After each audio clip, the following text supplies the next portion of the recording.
Hello, ladies and gentlemen. Welcome to Paulson Stadium. We are the McLean County Sports Network, and we are excited to bring you live Week 7 action between your McLean County Cougars and the visiting Owensboro Catholic Aces. I am Heath Hicks. Alongside me tonight is Drew Crabtree. Drew, say hello. Hello, everybody. Cougar faithful. Yeah. They're all out in droves tonight. Beautiful night for football, and we're excited to be bringing you this game live via our YouTube channel. If anybody has issues with that, be sure to refer them to the McLean County News Network channel rather than the McLean County High School channel. I also want to give a shout out to the guys that are handling technical support tonight. Nate Carlock on the computer, Corbin Case on camera. And I want to give a little bit more credit to these guys.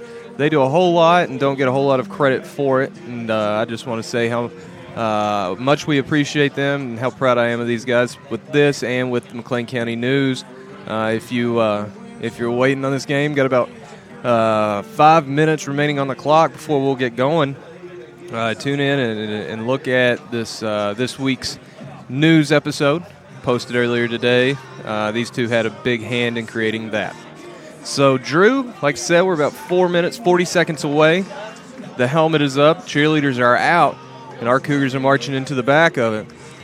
Gotta love it. It's always a positive environment, especially creating in these past couple years, and you have to thank Zach Wagner about this home field advantage, the environment, the culture that he created. I mean, look here at Paulson Stadium. There's not an empty seat to be spared.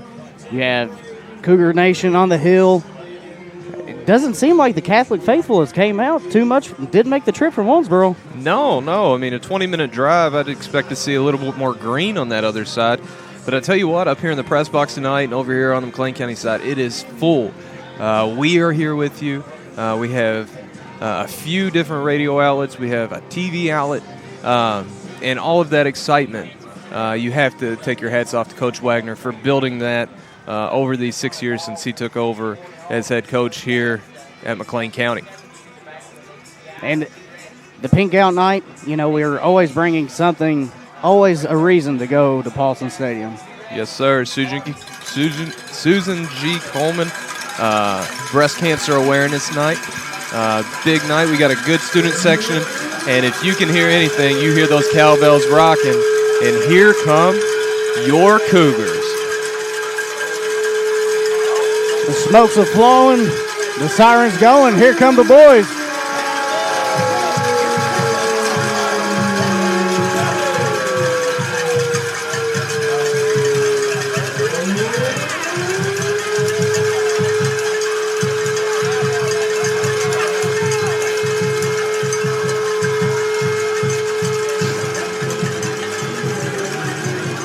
So, Drew, every time you look at the schedule when it comes out, this is always a game that everybody kind of circles here in McLean County. Owensboro Catholic Aces, typically the top team in our district, but definitely a rival of sorts because of the size of the schools in all sports.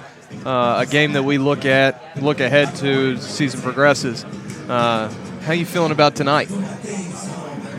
Well, Owensboro Catholic has an air raid attack, especially under Drew Hart's QB1 for the Aces. He likes to air it out. I mean, he's number one in the region you can read in the newspaper from Messenger Inquirer. He's averaging around 250-plus yards a game.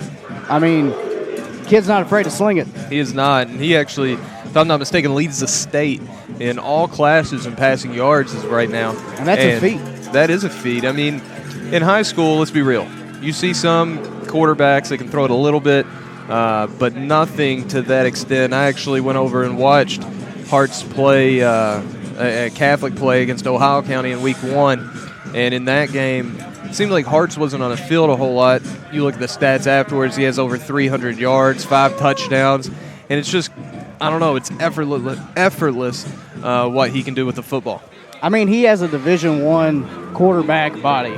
Yes. If you write it down on paper and you write 6'3", 195, you're looking at a gunslinger. You're looking at a big guy that can move, look over the line, and that's exactly what Coach Jason Morris wants. He wants somebody that can look over the line and throw it. Right. So here we go. We're about to kick off. A little setup to this. McLean County coming off their third victory in a row after dropping the first 3 of the season. This team seems to be riding the ship a little bit. We'll see if they can use that momentum here tonight, here in Week 7. Had big games from several different players last week. Peyton Caraway went over 100 yards. And Landon Capps also went over 100 yards in his return. We'd been without Landon since Week 2 of the season. He had gone into concussion protocol and had a couple of missteps with that, but it was good to see Landon back on the field last week, and his presence was known.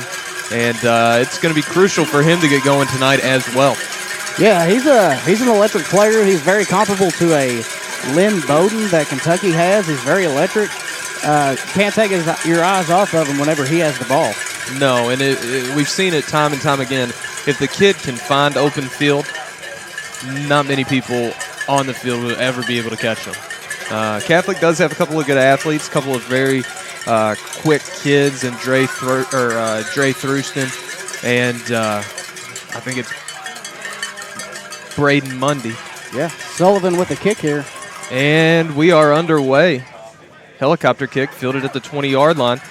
That looks to be Landon Capps. He's trying to break it to the outside. He gets out across the 30, and he's tackled right there. And the Cougars are going to set up shop at their own 31-yard line. Yeah, good return of about 12 yards. He tried to break it to the near sideline. That's what you want to do in a kickoff return. Generally, you want to bring it to your sideline. Just couldn't turn the corner. He was right there. I believe he just lost his footing. He looks like he's running well. Like we said back last week, we want to apologize for our issues not being able to bring you that game. The service was just too poor down at Hopkins Central. But here we go. Matthew Miller's under center. And the ball is given, it looks like, to Capps. And he is slung down right around the line of scrimmage. No gain or short gain on that. Hagen edge back there, wreaking havoc already. They have him listed as a defensive back, but I believe it's more of a nickel that he is doing there. Yeah, and it seems early on, looks like everybody, or the Catholic defense is pulled in tight to the line. They are well aware of McLean County's offense at this point. Heavy run offense, and no surprise, we have nobody out wide right here. So this is just going to be in the trenches, see if misdirection can pay off here for our Cougars as the ball is dropped and kicked by Matthew Miller. And that's going to be a big loss on the play for the Cougars. Loss of about 9 on that. It's going to bring up third and very long for McLean County. Perhaps a little miscommunication there. A little, it's game jitters, like you said at the very beginning. This is a game that you circle every year, and you're excited about it. You wait for this. It's Week 7. It's we're 3-3.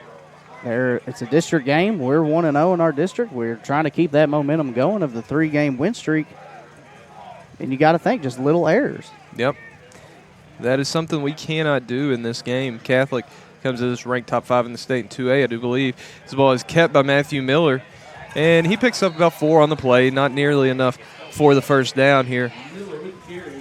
And on comes the punt team as Peyton Caraway will send this off to the Catholic Aces. Looks like it's going to be number 1, Braden Mundy, and number 20, Dre Thruston back there. Mundy, a sophomore, and Thruston, a junior. So you got 2 young guns back there. And these guys are electric, both of them. Mundy, when he gets ahead of steam, he is one of the fastest kids in the entire area. And Thruston might be the shiftiest outside of healthy Qdarius Jennings that I've seen as the punt is muffed. Fumbled. And it looks like the Cougars are on it. And that is Connor Baldwin comes up with the ball. And McLean County remain in control. Aces territory at the 40-yard line. And right there, Mundy came up to field the punt. Muffed it initially. Looked like he was going to pick it back up and then kicked it again. And Johnny on the spot, Connor Baldwin, was there to jump on it as Matthew Miller runs off. Looked like Houston Bolton got a hand in there initially after the muff. Big play right there for our Cougars. Brady Dame lined out to the near side. Looks like a little wildcat here. No, we got a unbalanced line. Direct snap to Landon Capps. He breaks through a couple of defenders, and he is gone. Landon Capps, 40 yards to the house. TDMC. What a call right there by Coach Wagner. Got to go with the gutsy call there. Take it to the far side, the misdirection. Give it to the player that can turn and burn. Turn and burn. He split 2 Catholic defenders right about the line of scrimmage, and he was gone. Nobody in sight. You know what the best part about that play is besides the touchdown? Whenever Caps got out in front of somebody, nobody made the mental error of a block in the back. Right, because there was nobody between him and pay dirt. And Armando Rodriguez on for the PAT. Kick is up. Kick is through. And your Cougars here with 9:30 to play in the first quarter lead the Owensboro Catholic Aces 7-0 here at Paulson Stadium. And Drew, I'm going to stay on for a minute here as the McLean County offense ran back onto the field following that fumble recovery. I mentioned that Matthew Miller was coming off the field, and I kind of was looking, and you saw an odd formation there. Landon Cap's the only person in the backfield. I'm looking for Peyton Caraway under center, but he's out on the wing. And then I find, okay, we have a very off-balance line right there. Our center lined up in the far left lineman position, and just an outstanding call by Coach Zach Wagner here early on to jump on an opportunity. Yeah, I think that was something that we have not had on tape, so Catholic probably didn't see it coming, causing a little bit of confusion there, and it worked out to McLean County's advantage. Well, I've been doing this for a few years now, and that's the first time I've seen Coach Wagner pull that out of the playbook. It's nice to see. Rodriguez to kick it off. Brewston and Mundy back there. They're moving up. Who scored? Landon Cap. All right, it seems to be a little bit of confusion with the refs. Sorry about that. TV was asking for a number check. McLean County is wearing the maroon jerseys with the black numbers and pink accessories for pink accessories. Pink out night. Usually as the game progresses and that maroon turns a little bit darker with sweat, it's really hard to see the numbers as Armando kicks it high and to the left. It hits. That's Thurston who picks it up about the 17-yard line. He's trying to good pursuit. Can we bring him down? An outstanding job by the Cougars. Kick coverage right there. And where are they going to spot this football? Looks to be just outside of the 10-yard line. Maybe the 8. Looks like the line official over here has got him on the 8-yard line. Got to see what Hartz is going to do here. You know he's going to throw it. It's not going to be a surprise. No, not at all. We'll see how our secondary reacts to that as we basically once a year see an offense that throws it as prolifically as this. His ball is pitched out left to Thurston. He trips. It looks like there's a flag on the backside of that play. He gets up past the line of whistle scrimmage. Still hasn't blown. Looks like he picked up 3 yards on the play. He had a early flag and a late flag there. We'll wait and see the call. You hate to see this late flag if it's on McLean County for a late hit. They were letting the boys play there. There was no whistle. No whistle at all. Thurston's tough to bring down. He's not the biggest kid in the world, but he's not easy to bring down as we saw on the kick just before that. Holding on Owensboro Catholic. Personal foul face masking against McLean County. It'll be offsetting penalties. It'll be a repeat first down. So we'll do this again, ladies and gentlemen. And, Drew, that's unfortunate because I think that late flag that we saw come in was for the face mask penalty. And had the whistle blown a little bit earlier, we might not have incurred that. Looks like they flipped the formation. I wouldn't be surprised if it came back this way. And there it goes. Swing pass. Little out route to Burn. Number 13, Burn. That'll be enough for the first down as he's pushed out of bounds at the 19-yard line. The sticks are moving. Yeah, and the flats were open there. I'm not sure what kind of coverage that McLean County is doing. It seems like a cover 3, and the flats are being just eaten up there. That's part of the cover 3 coverage is disadvantage. Throw is just out of the reach of number 25, Hagen Edge right there. It'll bring up 2nd and 10. And as you're saying, we're in cover 3. We're protecting against the deep ball. We don't want them to beat us with the deep passes. However, this team playing an air raid style offense, they'll take those under routes all day, every day. And that's the thing that Owensboro Catholic does well here again. You saw them not going to huddle. They run the type of hurry-up NASCAR offense. Getting back there. Pressured, gets the ball away, and it is dropped by Mundy over the middle. That'll be third down, Aces. There were a couple of Cougars in the backfield right there, unable to bring down. Coverage was stingy there. Wasn't bad. There was a late hit on Connor Baldwin on the back. Kind of a dirty play. I saw Coach Wagner reacting to that. Well, regardless, it's third down and 10 here. You know, it's high school football. It can be every play could be a little bit dirty. Oh, no doubt. All right, Harts again, shotgun, no surprise. Got third two wide both ways. Thurston behind him in the backfield. He's looking left. He throws, and it is overthrown. Intended target. Jackson Staples for the Aces. That'll bring up fourth down, and right there, Drew, I have to say, Harts did not look the sharpest. Missed a couple of open throws that against Ohio County early on this season, he did not miss. The kid did not miss a throw. I think he was 19 of 22 or something like that. He had good protection there. He just patted the ball, thought about it too long. So here we go, number 7. Michael Sullivan is back as a punter for the Aces, and it is not a good punt. End over end, checks up, and it fielded, and number 2, Jaden Nilsson, picked it up, turned around. Thought he was going to do something with it there. And I'm sorry, that was number 7, Houston Bolton. Good awareness, though, because in that situation, if he gets hit by that line drive punt, that's a live ball. Yep.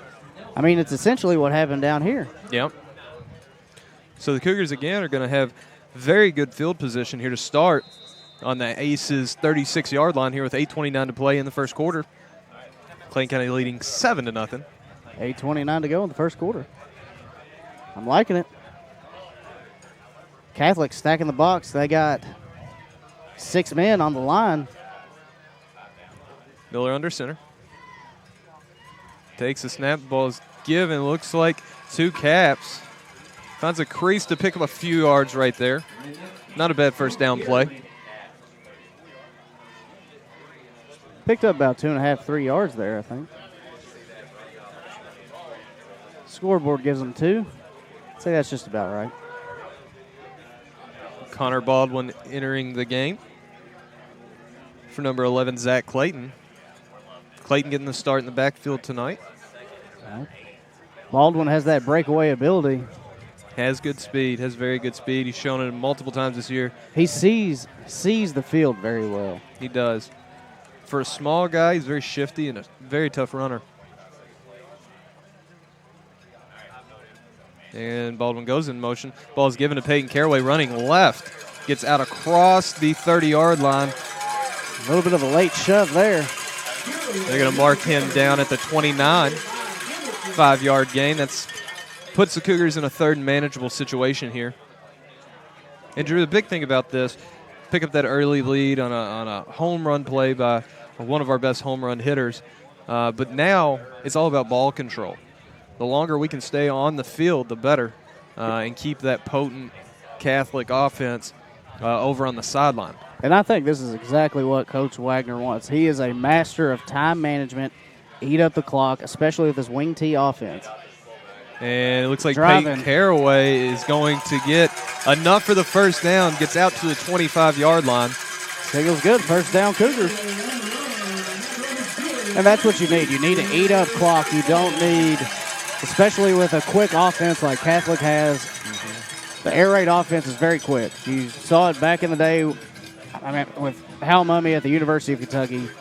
He made it famous.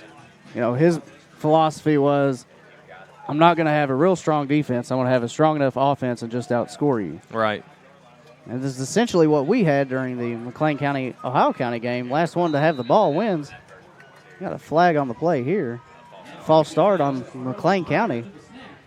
Looking at the legal procedure, I didn't notice anything. Well, the line official saw something we didn't. So we'll back it up 5 yards. A little odd that the line judge saw something. However, the white hat remains still. Yeah, a couple of questionable things from this crew so far here early on. Not to be overly critical, but Brady Dame lined up to the near side. Brady Offset Wildcat again. Landon Capps in the backfield. Getting the call from the sideline. They have Peyton Caraway. Be timeout McLean County with 5:59 to play in the first quarter. Your Cougars lead 7-0. And we're going to thank our sponsors for supporting the McLean County Sports Network this season. We appreciate everything you do for us. So we are the McLean County Sports Network. We'll be right back.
All right, folks, and we are back after that timeout by Coach Wagner. Cougars 1st and 15 from the Aces 30-yard line here with 5:59 to play in the first quarter. So a little confusion right there. We saw that offset Wildcat look work earlier, but a little confusion this time around. And the ball is given on a reverse. Baldwin's going to cut it back. Gets out across the 25. Tackled at about the 27-yard line. Nice pickup on the run by Connor Baldwin. Makes it down close to the original line of scrimmage, ahead of the original line of scrimmage. Picked up about 7 on the play. I'd say that'd be fair. Like I said, Brady Dame had a great stalk block out here on the outside, and that's what you need. You need to seal. He's essentially sealing that cornerback off and then let Baldwin go to work from there. There may be a linebacker that's crashing out to the outside to make, but that's his responsibility. We continue to see good things out of Brady Dame as he gets more and more comfortable on a football field. As the ball is given to Landon Capps, he's trying to cut it back against the grain. Not a whole lot there. Late whistle again. I tell you what, they're waiting to blow this whistle. Spot the ball at the 21-yard line. Pick up a 2 on the play. Going to bring up about a 3rd and 6 situation. You know, the way they're waiting to blow this whistle, they're acting like they don't want somebody to bust out of a crowd like that. But at the same time, that's whenever injuries happen. Yeah. As McLean County comes down in shotgun formation, Peyton Caraway, and he is going to keep it on the draw. Gets out about the 30-yard line, 29-yard line. Not going to pick up enough for the first down right there. He's going to be 4th, and we'll call it a long 4 short 5. And McLean County coming out in shotgun look, not something we're accustomed to seeing. Had 3 out wide left right there. Armando Rodriguez coming on the field for the Cougars. Might have a field goal attempt here. And we saw Armando attempt one a few weeks ago.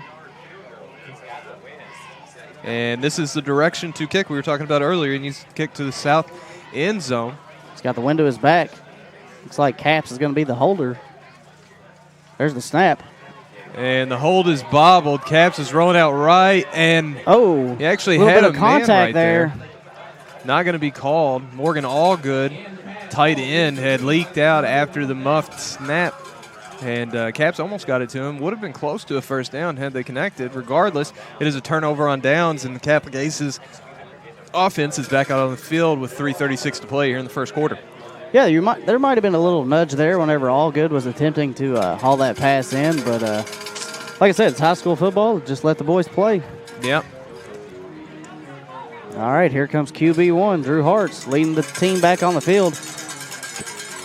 He's in the shotgun. Thurston to his left. Got two wide both ways. A look that we've seen a lot so far. The ball is given to Dre Thurston, and he's running hard to his right. Gets out across the 30, 35, 40, and he's pushed out of bounds at the 42-yard line. Big pickup on the play. Over 20 yards by Dre Thurston. And there, folks, you see the elusiveness of the Catholic running back, number 20.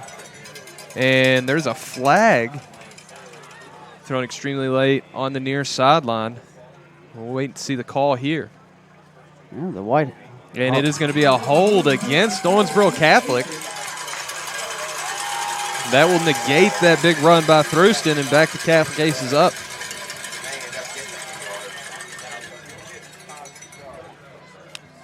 Yeah, they'll repeat the first down and repeat first down. Penalties, penalties enforced where the hold took place. Now here's Catholic's strategy. They run this hurry-up NASCAR offense so they can capitalize quickly. Hartz rolls out to his left. Throw hits edge. He's pushed out of bounds just short of the 40-yard line. Shoved out of bounds by number 7, Houston Bolton from McLean County. Picks up the first down, but we knew it. He is favoring his left side. I don't believe he's thrown except for that one out route down here backed up underneath the shadow of their own goalpost. He hasn't thrown right at once. You might want to look for that. Start expecting that. Pick up that tendency. To his left, he's got two wide. Ball's given to Thurston middle.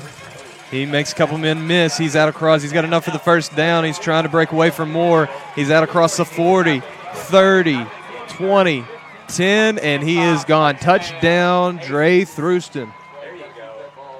And that's an Aces touchdown, Dre Thurston on the carry. Well done. I mean, he was cutting up the middle, going left, right. I mean, he saw the field well. He saw a seam and took it. And we had some hands on him fairly early in that run.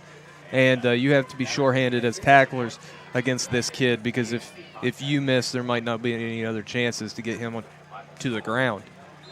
Yeah, the arm tackles are not going to go against the 5'11", 160 junior. And they're going to call it good. It kind of hung up there a little bit. It did hang up there, and the official under the left goalpost looked over towards his partner to make the call. And from my vantage point, it looked awfully close to the left goalpost. But regardless, here 3:05 to play. This game is back to even at 7-7. And we'll take this time before this kickoff to thank our sponsors, one of our sponsors tonight, Muster's Funeral Home, located in Calhoun and Livermore, Kentucky. Been in business since 1865. And we'll just stay on here with you as both teams are back out onto the field. You know, I'd like to see Hootie bring one back here. He's already love the kid to death. He's already brought back 2 kick return touchdowns, both called back for penalties this season. Terrible luck. Terrible luck. Hate to see that. And against Union County early on in that game. And against Hop Central last week. Against Hop Central last week. So, and the kick is away. It is a high kick. Bolton's going to have to run up and field this. And Caps gets it, and he's on the ground quickly. And well-positioned kick right there by number 7, Michael Sullivan, as it just kind of fell into no man's land. Bolton's deep to return, and nobody in between, just placed it perfectly. So after outstanding field position to start our last 2 drives, Cougars first and 10 from their own 19-yard line. Yeah, I think Bolton just took a bad read on it there, and it definitely hung up. The wind's blowing against that kick. It hung up there in the sky. It allowed the Aces coverage to get down there, and luckily enough, we had Caps there to pick up the ball, and he's brought down from behind shortly after. So here we go. Matthew Miller goes under center. Brady Dame out wide right. Sends Caps in motion, hands it off to him. He breaks one man, And Capps is out across the 30-yard line, picks up the first down. Another nice run by Landon Capps. And Capps is slow to get up. Very slow to get up, but he is up indeed. Yeah, on that last drive, Capps was not on defense. He was down here on the positions table getting looked at by our athletic trainer. Got to think something might be going on with Capps. I'm not sure what. Could be an ankle. And the big thing about Capps, it was the same last year. This kid is extremely explosive. We just have to keep him on the field. He's had injury woes ever since he got here. And exciting to see on the football field. Just hope he can get back out there tonight. It looks like he has helmet issues, so nothing too major there. Miller puts Baldwin in motion. The ball is given middle. I believe that was Zach Clayton on the carry, number 11. Yeah, wrapped up by number 36, Jack Hamilton for the Aces. Middle linebacker there. Solid run on first down. Picks up a long 4, short 5.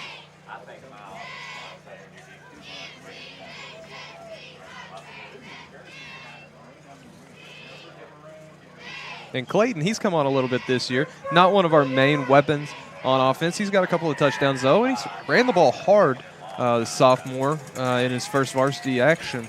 And that's what you like to see from an underclassman, somebody that will answer the call. Motion again. Ball is given to Peyton Caraway. He's trying to turn the edge. Big stiff arm. And he's pushed out of bounds across the 40-yard line. Got to be excited after that, and he is. First down, McLean County, a minute 34, and the Cougars are driving. What a stiff arm by big number 34. Gosh. Weight room. Weight room. I don't know what's going on with the chain gang over there, but that was plenty for the first down. Morris looks heated. He's calling to his defense. Yeah, I was talking to Peyton yesterday. Big baseball player as well. He came Getting down. a sideline infraction over there. They're getting a warning. But anyway, I was talking to him, and he said he felt very good. Said he felt very strong. This time last year, he was battling shoulder problems while he was on the football field and couldn't lift very much. So this sideline year, he seems like a totally different player as both sidelines get warned here to back up a little bit. It'll be first down. Brady Dame lined up to the far side. Miller under center. Sends Baldwin in motion. Ball is given to number 11, Zach Clayton. Pick up a 5 on the play. And another nice run. Picking them up in chunks. Zach Clayton, the nephew of defensive coordinator Justin Cook. Justin Cook, outstanding football player for the Cougars back in the early 90s during the heyday of Coach Hood. And looks like his nephew is chip off the old block. Yeah, that's the thing. You talk to these guys that played under Coach Hood, or even fans that are around under the Hood tenure, and they talk about how a respectable football coach and man that he was. Miller sends Caraway in motion. Ball is given again, middle to Clayton. Pick up a few yards on the play. It's going to bring up 3rd and short for the Cougars as they take the ball into Aces territory here with 35 seconds to play in the first quarter. You got to think Wagner would like to get one more play in before this first quarter ends. But it is an important play. Definitely not one to rush. As we said earlier, a big part of this game and the strategy I feel for the Cougars is ball control and holding on to the football as long as possible. We can run off 30 extra seconds. Wagner's talking to the back official over there. There's some confusion. He's making sure that we're not going to get a delay of game here, and he was waiting for the back official to show or to indicate whether or not he started the clock in time, and he did not. I don't think it was a heated discussion. I think Coach Wagner was just conferring with him. So here at the end of the first quarter, your Cougars are tied with the visiting Owensboro Catholic Aces 7-7 at Paulson Stadium. We are going to take a short break, and during this break, we'd like to thank all of our sponsors for supporting the McLean County Sports Network this season. We will be right back.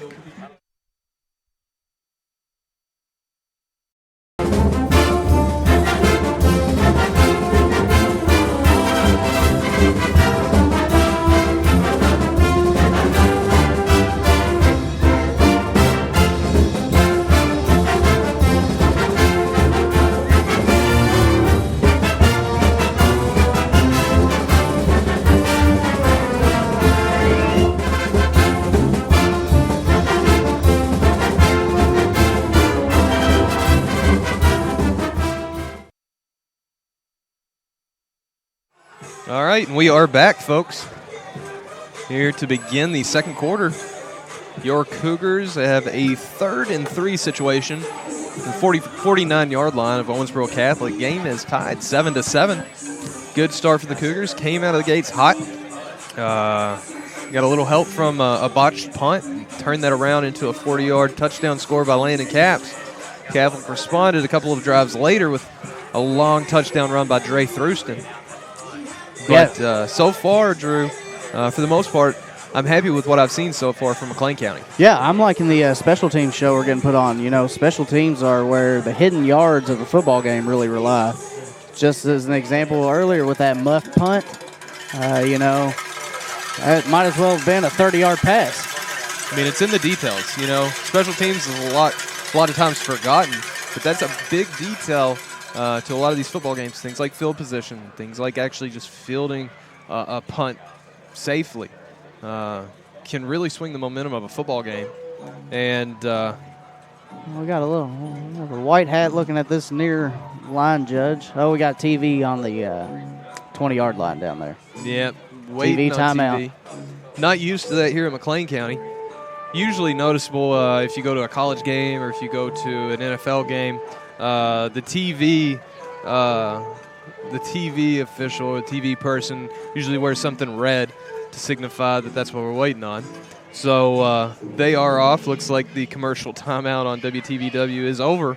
And here we go, 3rd and 3 to start the second quarter. If you're tuning in on the hill, they're heading your way on 87.9 Cougar Radio. Caraway goes in motions, gets the ball running right, and he is tackled at the line of scrimmage. Could not get around the edge right there. He's brought down hard.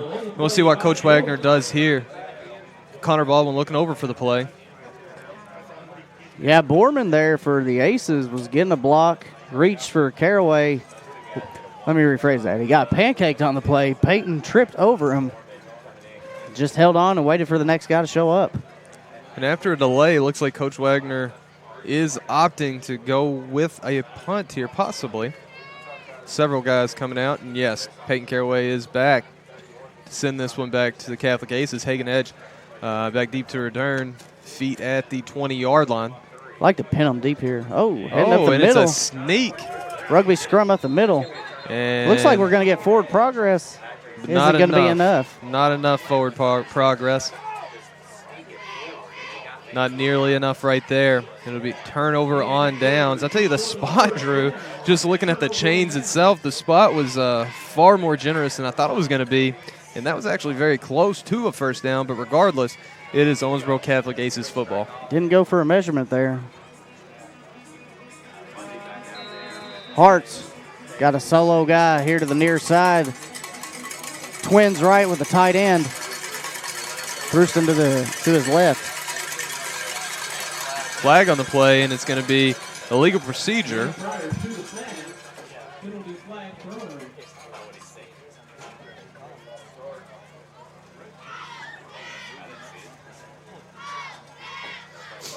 It's going to be false start on the Aces for sure. That'll push them back 5 yards.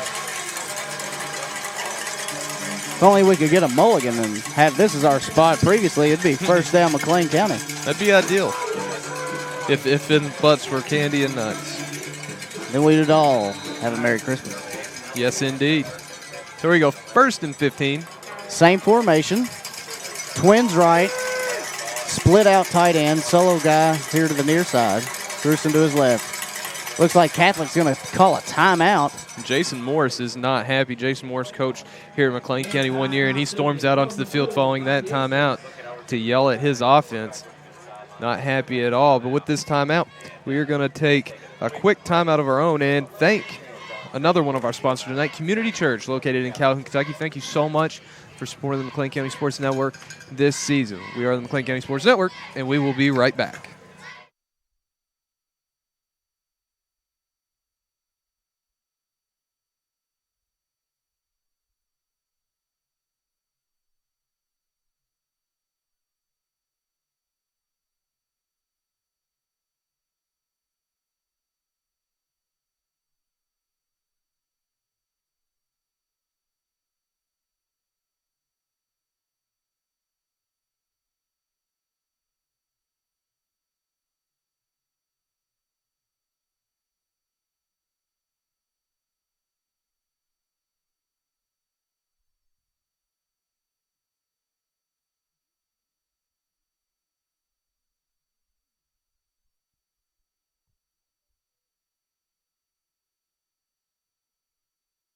All right, folks, and we are back.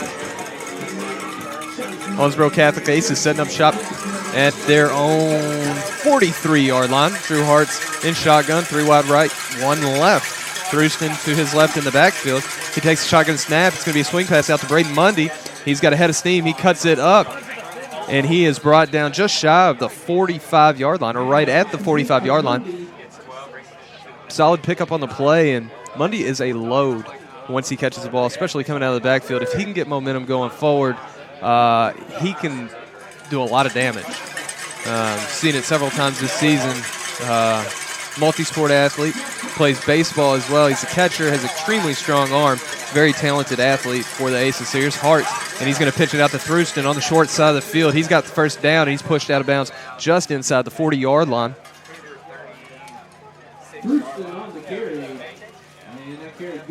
Thruston, very explosive runner. Both of these. Catholic has several weapons flying at the Cougars here between Thruston, Mundy, Hagen Edge. They have several guys that can hurt him. It's just whether or not Hartz can get the ball to them. And Hartz is going to throw left. And that is Staples, number 6. And he absolute jukes the corner out of his shoes and takes it to the house. It looks like that was Jaden Nelson on the coverage. Nice play right there by number 6, Staples, and that'll be a touchdown. Owensboro Catholic here with 2:23 to play in the first half. Number 6, Jackson Staples.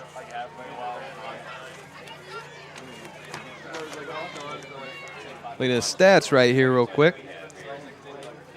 Staples caught 22 passes on the season, as extra point is up and good. Staples has 22 catches on the season coming to this game, and he actually has 7. That'll be his 8th touchdown of the season, 2nd on the team as well. So 4 explosive receivers coming out of the backfield, or coming out of the offense for Owensboro Catholic. With that score, that brings Owensboro Catholic in front 14-7 here with 2:23 to play in the first half. And I'm going to stay on here. But I want to thank another one of our sponsors tonight, Thacker Riverside Dental, located in Livermore, Kentucky. Dr. Thacker and his staff do an amazing job there in Livermore, and we appreciate their support of the McLean County Sports Network. Came on last season during basketball. We're glad to have them back here again. Catholic back out on the field here to kick it to McLean County. Now kicking south towards the south end zone, has a wind at their backs. We noticed on the last kickoff, Houston Bolton had a little issue judging the kick. Bolton, the deep man here, he has his heels around the 5-yard line. Next line up, Landon Capps and someone else, maybe Jaden Nelson. They're up 15 yards from Bolton, so there is a gap there in between. This is kicked high, and it's going to kick out of bounds. That's Peyton Caraway on the far side right there. He called for a fair catch. Noticed the ball was going to be very close to the sideline. Let it bound out of bounds for the penalty. So good field position again for McLean County here. Yeah, they'll take it over 1st and 10 from their own 35-yard line. And again right there, Drew, we were talking early in the game about limiting the big plays. And for the first couple of possessions of Owensboro Catholic, they did so. A lot of underpasses by Hartz, and he was incomplete on a few of those tries. But here in their last few plays, we've seen a couple of big bombs, one big run, and then a nice catch and run there by Staples to put the Aces on top. And we have whistles. I tell you what, this crew is definitely a third region referee. Landon Capps gets the ball running right, gets out close to the 40-yard line. Give him 3 on the play, but and I just want to go back to what we previously stated about the referees. The best refereeing crew is a crew that you never notice. Yes. If you have to talk, if you're talking at all about the crew, other than you're just waiting to get a call, then that's an issue. And I hate to be a homer or anything like that. I think it's. I love it. I love this team. I love this community, but I do not like it whenever the referees make the game about them. Absolutely. And there we go again. It's going to be a timeout there by Coach Wagner. And there's some confusion. Coach Cook comes on the field. Wagner doesn't like it either. So here with 9:40 to play in the first half, your Cougars trail the Owensboro Catholic Aces 7-14. And we'll keep running down the list here. We want to thank Pleasant Hope General Baptist Church, located just outside of Calhoun, Kentucky. Talked to Brother Tracy last night a lot. Actually worked gate here for a soccer game. Had some really nice conversations with him about parenthood and different things like that, and really enjoyed my time with him. I want to thank him personally, as we all do, for support from Pleasant Hope General Baptist Church. We got Peyton Caraway coming to the sideline after they break from the huddle of the timeout. And see, all right, here's something that you can notice. We're coming out of a timeout and immediately going into a huddle. Owensboro Catholic does not, no matter what. No, they speed it up. They go as fast as They they NASCAR, possibly can. NASCAR hurry up offense. And if you can get everybody in sync like that, I mean, that's the way to go in my opinion. Pace is key. As Misdirection stood up near the line of scrimmage. I'm not positive. I was thinking that was Matthew Miller who kept the ball. Yes, it was. Kept the ball and got smacked right at the line of scrimmage. It's going to bring up 3rd and 7 for the Cougars. Caraway still on the sideline. I'm not sure if he's just getting a breather or not. He's just standing there. It doesn't look like he's hurt or anything like that. So maybe getting a quick rest here. Yeah, and sometimes that's what you need from somebody, especially McLean County. We have a Iron Man football team. You see a lot of these players go both sides, and that's what you see in these smaller single A, 2A schools. These guys don't come off the field very often, even on special teams. As the ball is pitched out left to Landon Capps, trying to cut it back across the grain. Runs into What the a play pile, to stay stiff on arm. his feet. He's got And a he man ahead. is gone. Landon Capps to the house. 59 yards. And what a run by the senior. TDMC. Right there, Drew, on the option play. Matthew Miller pitched it out to him. Nothing doing. Tries to cut it back. Nothing there. Bounces off somebody. Gets to the edge. And like we said at the beginning of the game, when Landon Capps gets into space, not many people are going to stop him. I mean, that is exactly what we said. If he gets the ball, keep your eyes on him. Look out. Rodriguez on to for the PAT. Wowzer. That's definitely a highlight reel play. Hope WTVW got that. And Capps, another bad snap. And Capps is trying to get out to the goal line. It looks like he came up just short. So another botched snap and 2-point conversion failed. I'm not so sure that was botched, that play. That looked designed. Do you think that was designed? We'll see what it was. Capps lined up there is basically a fire drill. What you do is you create a misdirection. It's initially a shorter gate. The gate formation is whenever you see a PAT, you have your center, your holder, and your kicker straight ahead. You have your line to the far left, and then you have a receiver behind. Yeah. They shortened that up. Okay. Before the play started, you had Brady Dame on the left side, off the line about 5 or 6 yards. You saw the line shift with Peyton Caraway. They switched sides. Capps was the holder at all times. Armando stayed in straight up and down formation. Whenever Capps received the ball, instead of going with 2 hands out like he was going to place it, he caught it out with 1 hand, initially getting up and standing at the same time. Gotcha. So he was already in motion trying to get to that edge. Gotcha. But once again, that's just a theory. No, I think you're right. The gate works. We've seen a lot of teams use it over the years. I was part of a team that used it every single extra point attempt. So Armando sets this one away. Short kick over to the right, and it is picked up. Number 3, John Paul Roberts III. He brings it up close to midfield. Was hoping for a bad hop there on that kick. Not a terrible idea. As well, I thought he got further than that. But I'll take the spot. Catholic will take over at their own 46-yard line. Hart's going 2 wide both ways. Got Thurston to his left. Keep an eye on Mundy there in the slot. Ball is thrown over across the middle to edge. Edge, the leading receiver on this team, takes it into Cougar territory and across the 40-yard line to the 37, 38. And Edge, I believe that's his second catch of the night, brings up to 37 on the season. The Catholic Aces come into this game with 4 different players with over 20 receptions on the season, and Edge is the only one over 30. Yeah, I mean, coming into this game, Hart's has over 2,000 passing yards, and he likes number 25. He really likes number 25. And there he is again. Edge catches it, tries to spin back, does, brought down from behind, but after another solid gain right there, gets down to the 21-yard line, tackled by Peyton Caraway.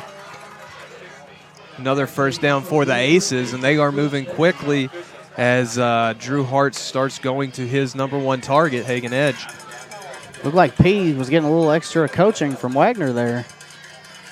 Getting a little bit of help. Thurston goes in motion. It's going to be a pass right to him. Good pursuit angles. And flags a all lot over the of place. flags. I thought that guy came a little fast back there. Looked like he had some help from behind. Looked like a rainbow of yellow. 3 flags fly simultaneously. Beautiful to see when the opposing team has a big gain. So that's going to back the Aces up 10 yards. Slow them down a little bit. Yeah, it'll be a spot foul.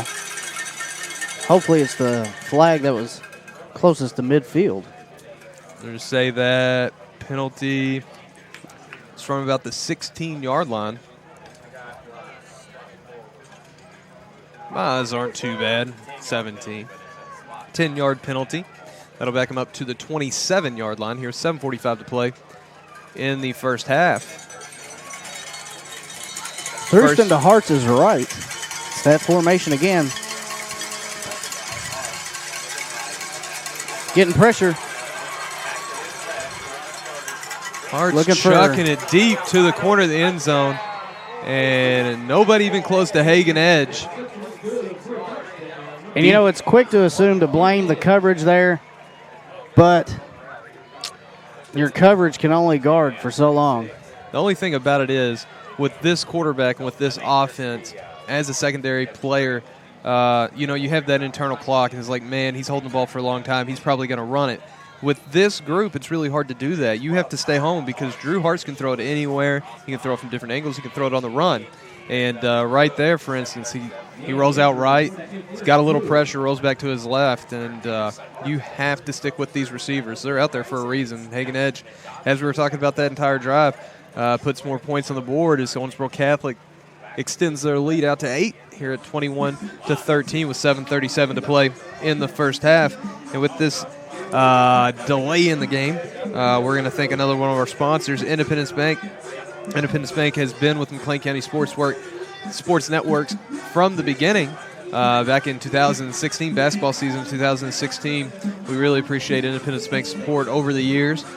Be sure to go talk to them for all of your banking and financial needs. So our Cougars come back out onto the field here. You know, I'd like to see next time we get on defense, I would like someone to spy Hagen Edge. I'd like for a Connor Baldwin or a Houston Bolton, someone that's got speed and can close the gap, to be there and try to make the play. It'd be great to, in theory it sounds good, but this Catholic offense has 3 guys with the explosiveness of Hagen Edge. Thurston and Mundy are the exact same. His ball is fielded and brought across the 20-yard line. High with pooch Jade kid. Nelson. And, Sullivan's done that pretty much every kick. Has been different so far. High pooch. He had one that was kind of a helicopter kick that I've seen a few high school teams use over the years. But on his extra points, this kid can boot it. Yeah, that thing. He can boot the ball. So this past one down to the south. Excuse me. I'll get there. He almost hit the band back there warming up. I mean, yeah, it hit easily the 3rd or 4th lane on the track. It's been good for 40 yards. As Miller takes a snap, ball is given middle. Not sure who is carrying the ball. Pick up about 5 on the play. Another late whistle Connor there. Baldwin. Connor Baldwin. And I tell you what, Connor comes out of that hovland a little bit, but he's staying on the field. And for a smaller kid, he is extremely tough. Right, and you'll see that. You saw with his older brothers, they're very hard-nosed football players, just like his younger brother coming up. Yep, that's right. Elijah will be up here next year, if I'm not mistaken. I might be mistaken. 7th or 8th grade. I'm not sure. I think he's 8th. I think Elijah will be up here. Him and Connor will get to play together 1 year as Miller takes a snap, gives the ball to Peyton Caraway. He's Finds a running seam. right. Oh, I thought he busted through there. I believe I got him mistaken with somebody else. I don't think he busted through. I think he ran into the back of his lineman, James Hurley, and knocked him through the hole. They're about the same size. Caraway might be a hair thicker than Hurley. Hurley came through there with no ball, and it's like, uh-oh. But I think Peyton just ran into the back of him, so it'll be 3rd down and 5 from their own 26-yard line, approximately. I'd like to get a first down right here. First down would be huge. Keep the Catholic offense off the field and gives us more opportunities for these home runs that we've already hit a couple of them. Baldwin in motion, no. And everybody and the right side of the line in motion too. And that is one of those penalties for false start where it's like false start on the entire offense. I think everybody was leaning or moving on that, so that's going to set up a 3rd and long now. Takes it back almost to the original line of scrimmage. You can't have mental errors like that. No.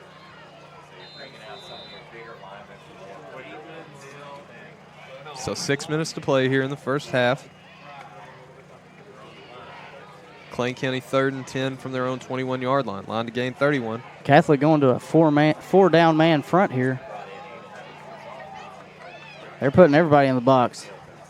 Caraway goes in motion, and Miller keeps running right, brought down just past the 25-yard line. Give him the 26, but it's going to be well short of the first down. And it'll be 4th and 4.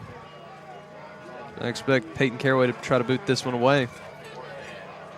But again, you have Thurston and Mundy back.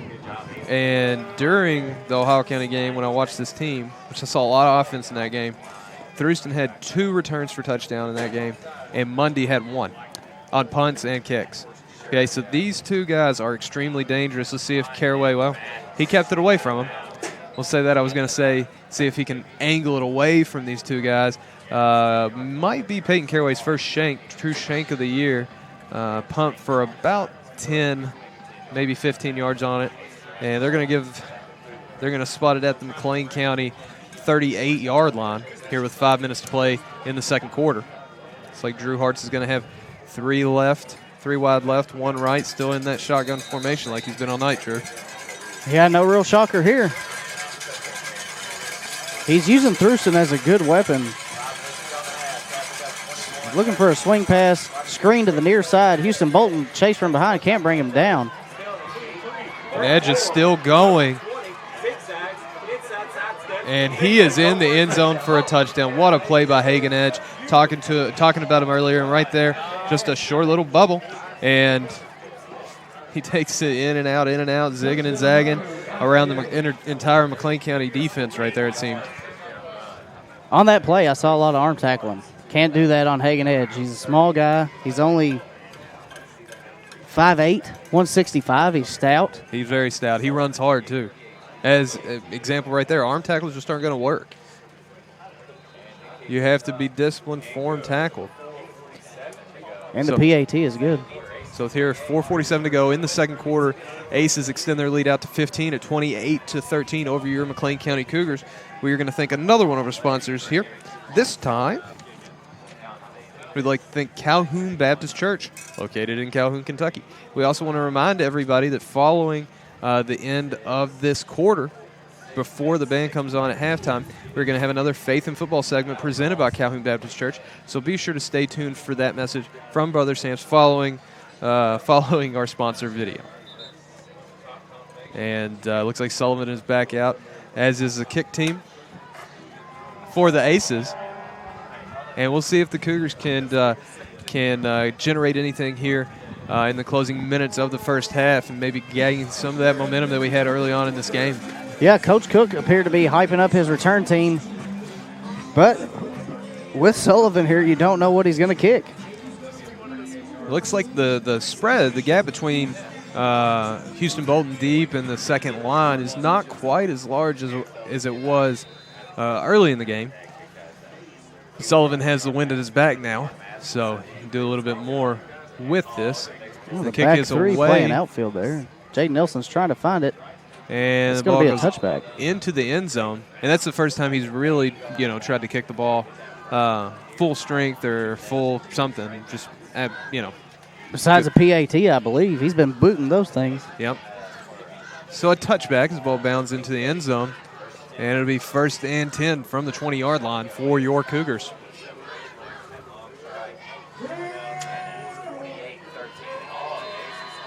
Got to score on this drive, Heath. Yeah, I think there's no doubt. Need to score. Catholic gets the ball in the second half, I do believe. So I think it's crucial for later in the game to have a solid drive here and put some points on the board. That second drive of the game, we were just getting chunks, just handing it off to Zach Clayton. He was breaking off 5-6 yards a pop. You got to get that back.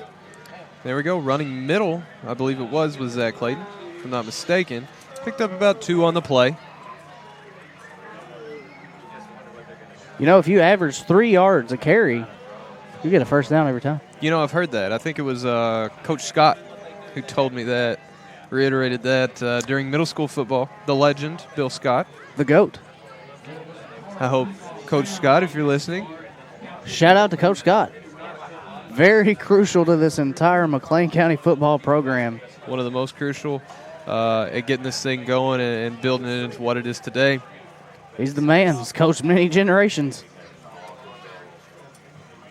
Motion right. Ball is given to Peyton Caraway. He's trying to get outside. Good seal block by Baldwin. He gets out across the 30-yard line, and that's Hagen Edge that pushed him out. Caraway started to reach back with that left hand to go for another big stiff arm. Looks like we got an injured player on the play. McLean County player. And that is an official timeout. Did not see the number on that player. His trainer and Coach Wagner out to him quick. It appears to be a lineman. We'll continue to look at this and see if we can identify the player that is on the ground. We're here with 3:56 to play in the first half. Your Cougars trail the Owensboro Catholic Aces 28-13. We're going to thank our last sponsor at this time, McLean County Public Library, our most recent sponsor, came on board just a few weeks ago. Go visit Angie Smith and the rest of the staff down at the McLean County Public Library, which Mark Searcy highly recommends. So does my mother and my grandmother. Go down there quite a bit. The Livermore Women's Club have a lot of activities there. I'm still having trouble trying to see who the number is. That looks to be number 73. I believe that is Kenny Brooks. Kenny, junior lineman for the Cougars. Grabbing his left shoulder.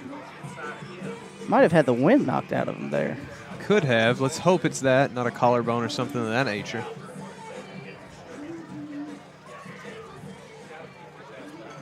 But a nice run right there by Peyton Caraway on the play. This is out to the 33-yard line. 1st and 10 for the Cougars. Caraway goes in motion. Ball is given back to Connor Baldwin. Tripped up from behind. And there was some space there. He was looking for it. I think he saw it. As you mentioned earlier, Connor has excellent vision as a runner. And even from here, it looked like he might get out there, and a big paw from the defensive line came and brought him down. 3:30 to play. You know what the good thing is, though? He's still got positive yards. Yes. And not bad. 2-3 yards. It's going in the right direction, and that's what you're trying to do. Yeah, Brady Dame lines out to the near side. He's trying to draw that corner out. He's still playing him inside, sends a man in motion. Handoff up the middle. Solid run by Zach Clayton.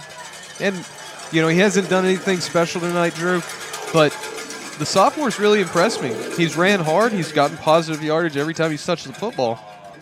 And that's what you got to have, especially at your fullback position. And it's timeout on the field here. And it's going to be an official timeout. Looks to be a measurement.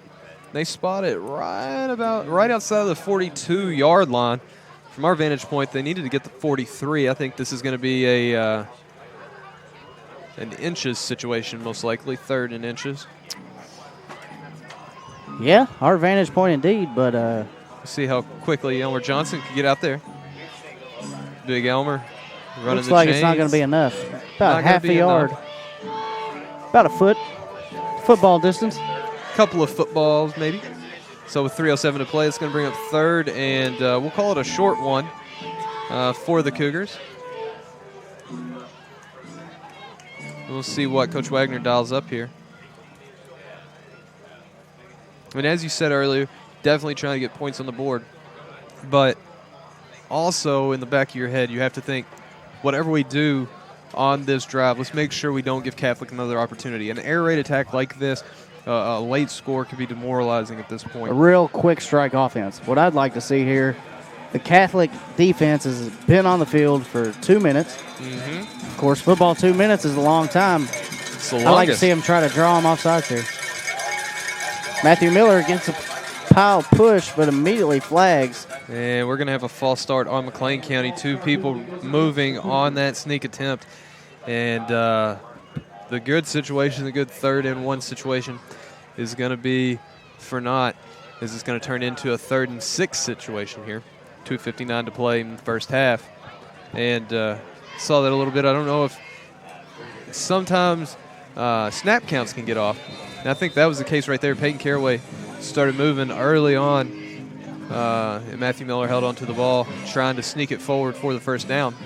So now 3rd and 6 for the Cougars. Brady Dame out wide left to the far side of the field. Miller goes under center. Caraway comes in motion. Ball is given to Clayton running middle. He's got he the breaks first down one. and more. Zach Clayton, hold on to that football, young man. Touchdown, Cougars! Punched it in.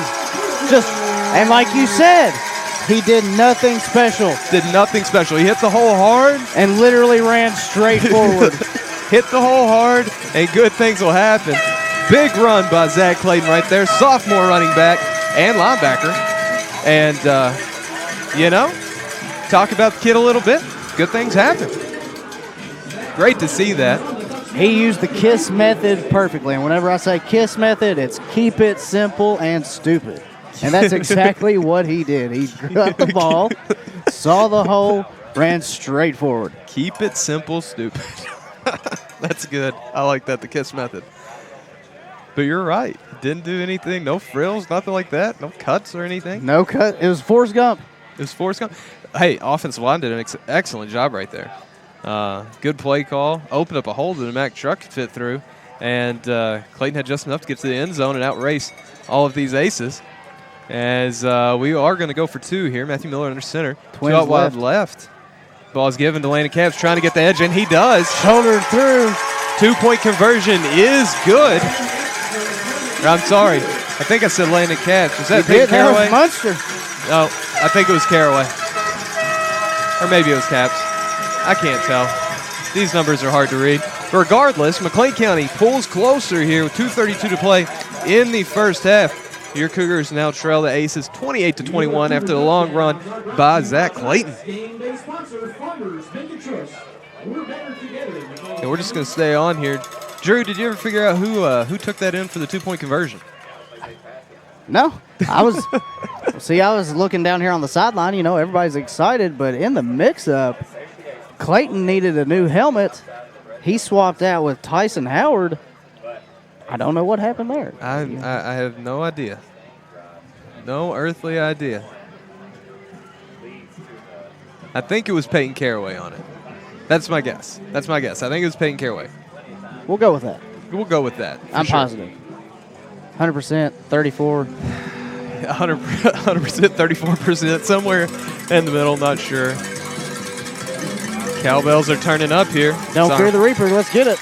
Armando Rodriguez. Let's see if this thing goes 10 yards. It actually hit 10 yards and checked up. They're going to say offsides on the kicking team. But that was actually a really good kick if he was trying to get it back, because it checked up right past the 50-yard line. Like a good coffin kick punt. As soon as it hit the ground, it came right back, and that's exactly what you wanted. It went 11 yards, shot straight back, but mental errors. Yep. Mental errors are what kills momentum a lot of times. The NFL has eliminated the running start on kickoffs. Yeah, they all start at the line. And Rodriguez, he's actually going to get a little bit more behind it Oh. here. Ball is on the ground. And they called it again, offsides. 2 times in a row. 2 aces went after that ball, ran into each other. Ball hit the turf. Yet again, McLean County is offsides on the kick. And we're going to do it again. So two times in a row, McLean County with good potential kicks to get the ball back here with 2:32 to play in the first half. And both of them are for naught. And now we're kicking the ball from the 30-yard line. You know, I've watched and played a lot of football. Never seen offsides twice on a kickoff in a row. Third region refs. Like I said earlier, you want to make sure that you do not notice them. And the terrible thing about it is now, kicking from the 30, the deep men for Catholic are up at their own 40 or 35-yard line. And Armando Rodriguez is trying to beat him. Thurston picks it up. And he is tackled before the 50. Good kick coverage right there. Everybody stayed in their lanes. You gotta Didn't be let Thurston get separation, get any space. Didn't let Thurston get through, huh? Oh, I see what you did there. I know. I'm sneaky like that. Very It's a sneak punny attack. of you. I do like wordplay. So, keep the Aces on their side of the field. Barely, but it is on their side of the field here. On their own 47-yard line, 2:26 to play. Cougars have got it down to a one-possession ball game. See if they can keep it there. Cowbells until are intermission. causing ruckus. Hearts can't communicate. Hards with a check, talking to his receivers out left. That's the direction of Hagen Edge, who has been his main weapon so far in this game. Hits He's her going out to to throw the back right. to Mundy. And Mundy runs into a couple of Cougars right there, brought down at the 45-yard line of McLean County. Pickup of 8 on the play. Looks like he's led by Brady Dame. Held him up. Here's Catholic in that hurry-up offense with 2 minutes to go in the first half. Not wasting any time. Hart sets. He throws middle, and it is tipped and incomplete. Nearly picked off. No flags on the play. And Drew might have gotten away with one a little bit there. There was a bump a little bit before the ball was on time there to Hagen Edge, who was cutting across the middle. But regardless, Hankies are up. And it is 3rd down and 3 for the Aces here with 1:52 to play. Might have been incidental contact. That's what I'll call it. Sounds good to me. Ball is given to Thurston, and he's going to run left. Getting He's going to chased. get to the edge, and he runs into a host of Cougars. Enough for the first down. Brought down at the 37-yard line. That'll stop the clock momentarily. It'll stop the clock a little bit longer as Jason Morris. Oh, no. Thought I saw a motion for a timeout, but they're going to let it roll. It's battle against the clock now. The Cougars trying to keep the Aces out of the end zone, maintain some of this momentum. Got to get a stop here. Got to get a stop. The Aces are moving quickly. Hart's 1 wide left to the short side, 3 wide right. Gets a snap, gives the ball to Thurston, and he runs in through a wall the of middle. Cougars. Pick up a 5 on the play. And the clock rolls on. I'll tell you what, the handoff, the exchange was not clean right there. Thurston bobbled it just a little bit as he was taking the ball from Hart's, recovered it enough, and kept moving forward to pick up 4 on the play. But as the clock dips just under 1 minute here. Paulson Stadium's making raucous. Hart swings out to the right. Oh, Mundy, missed tackle. Going to get a pursuit angle. There might have been a block in the back there. No flag, and that's going to be a touchdown. Owensboro Catholic Aces. And right there, Mundy caught the pass on the little slip screen, and we had somebody in position, but you cannot dive after these guys. You cannot leave your feet. You cannot arm tackle. And going for broke there. Going for broke for sure, and Mundy made us pay. 33-yard touchdown, catch and run. And it is now 34-21 Owensboro Catholic. Extra point on its way, and it is good. 35-21 here. 45 seconds to play in the first half. Owensboro Catholic leading your McLean County Cougars. All right, Wagner's out to meet his defense. And that's the thing about football. You know, like we had a lot of momentum right there. Defense looked to be playing pretty good. A bend not break strategy that they have to play. because, matching up athlete for athlete is very difficult. But all it takes is one play, one mistake, one slight mistake. It's not a question of effort or anything like that. It's just something that happens in football, and they go to the house. You know what I like seeing there is that everybody is still all smiles. We have our momentum. We're keeping our heads about us. It's not getting chippy at all. It's been clean game so far by both sides. Good competition. But our defensive line is getting penetration. Yep. And it's still the first half. We're going to get a quick breather here at halftime and see if we are better conditioned than the Owensboro Catholic Aces. And I'll tell you one thing, too. We're going to get a fresh Andrew Munster coming out in the second half. Andrew Munster, everybody knows the name, 95 tackles on the season, one of the leaders in 2A and definitely leader on this team and one of our top offensive weapons as well. We're going to get him back in the second half. Missed the first half for whatever reason. So fresh Andrew Munster come out will be huge as well, especially on the defensive side of the ball. And I imagine Andrew Munster this entire first half, and you are just like me. You're one of my good friends, and I know you're going to get this reference, and I hope you loyal Cougar fans get the reference too. I imagine Andrew Munster being like Dean Portman of the Team USA Oh, gosh. Junior Ducks. Mighty Ducks, man. What a just great call, Drew. Portman was going crazy. He was. He brings that big mo with him, A guy like that, pivotal to the team. That's something that I have not heard Andrew Munster being compared to Dean Portman, but that's Portman. it. And Caps Landon has got Caps trying to cut Caraway. it back. He picks up a couple of blocks. And will he get out of bounds? This is the question. He did not. Tackled at the 30-yard line. Pickup of about 16 on the play. The clock is going to continue to run here. Cougars are back up to the line of scrimmage. Going to try to get a play off. Landon Caps slow to get back into the backfield. 10 seconds on the clock. Caraway goes in motion. And Matthew Miller takes the ball running right. And he gets out of bounds to stop the clock here with 3.6 to play in the first half. I thought we had timeouts left. I thought we did too. May not. I thought we had one timeout remaining. Could be wrong on that. If not, that's 13 seconds you could have had back, but Matthew sprinting to the sideline was a joy to see.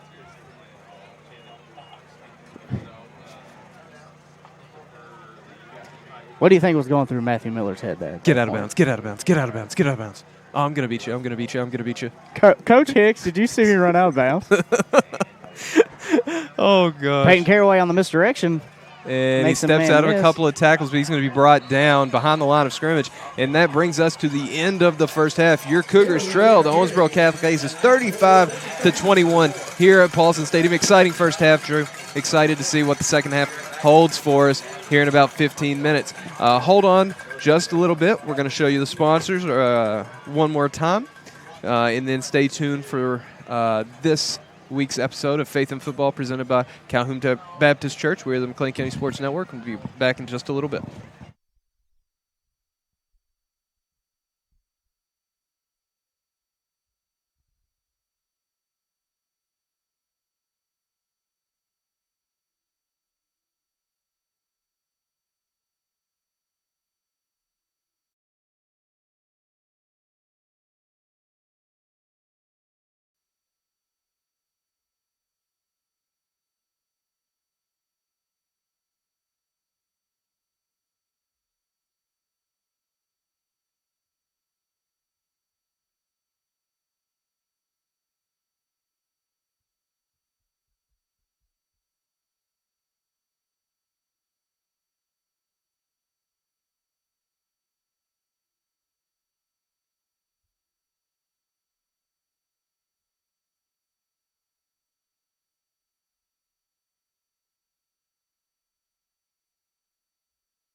This is Faith in Football, and Calhoun Baptist Church is a proud sponsor of Cougar Athletics on McLean County Sports Network. This last Friday night's NFL game saw the Green Bay Packers defeated by the Philadelphia Eagles in an unexpected victory. Green Bay had been undefeated going into the game, and Philadelphia had not won on the road. But that all changed in the fourth quarter when Philadelphia had a 7-point lead, and they stopped the Packers on the 1-yard line with 4 consecutive attempts by Aaron Rodgers to get it in the end zone. I know a lot of times we feel like that we're backed against the goal line against an enemy that is always trying to defeat us. We feel like that Satan has the momentum in our life with temptations and discouragements and distractions. The Word of God actually says in Genesis chapter 4 that Satan is crouching at the door, waiting to pounce on us and devour us. So we need a spiritual goal line defense. And Ephesians chapter 6 actually says this: "Therefore put on the full armor of God, so that when the day of evil comes, you may be able to stand your ground, and after you have done everything, to stand." So let me give you just a 2-pronged goal line defense to help protect yourself from the attacks of Satan in your life.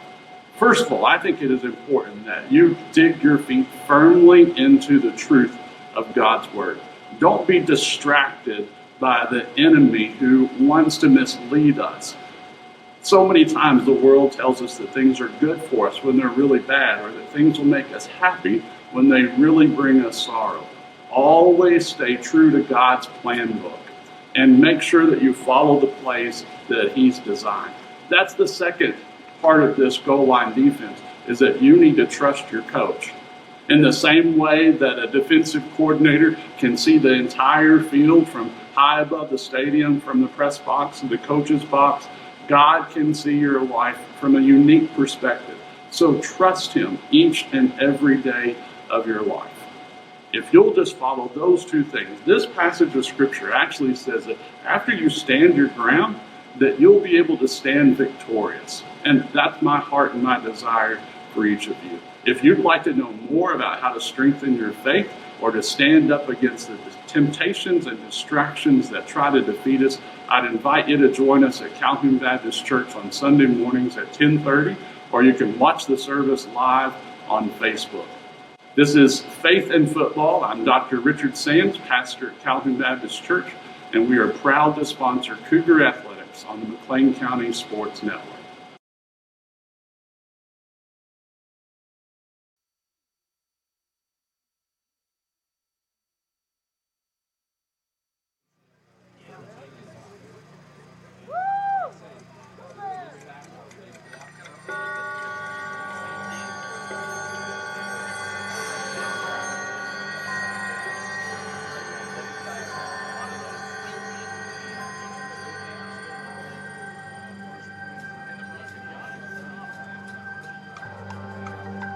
Timeless is aware of life's own timelessness. It knows that yesterday was but today's memory, and tomorrow is today's dream.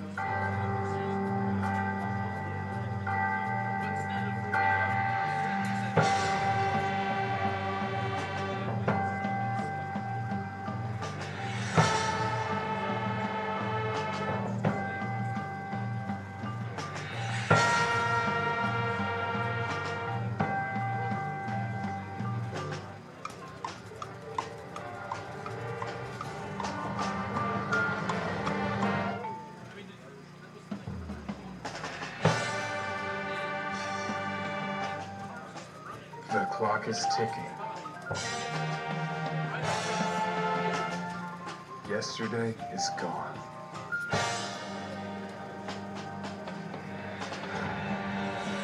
Time is an illusion.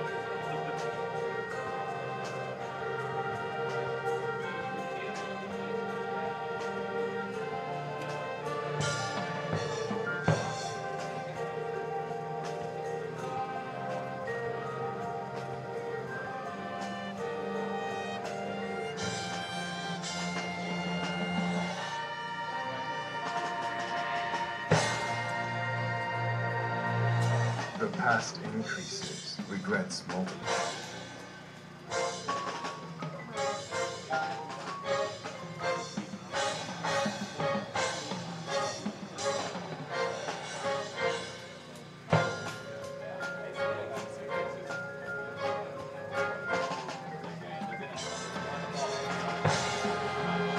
Don't dwell on what might have been.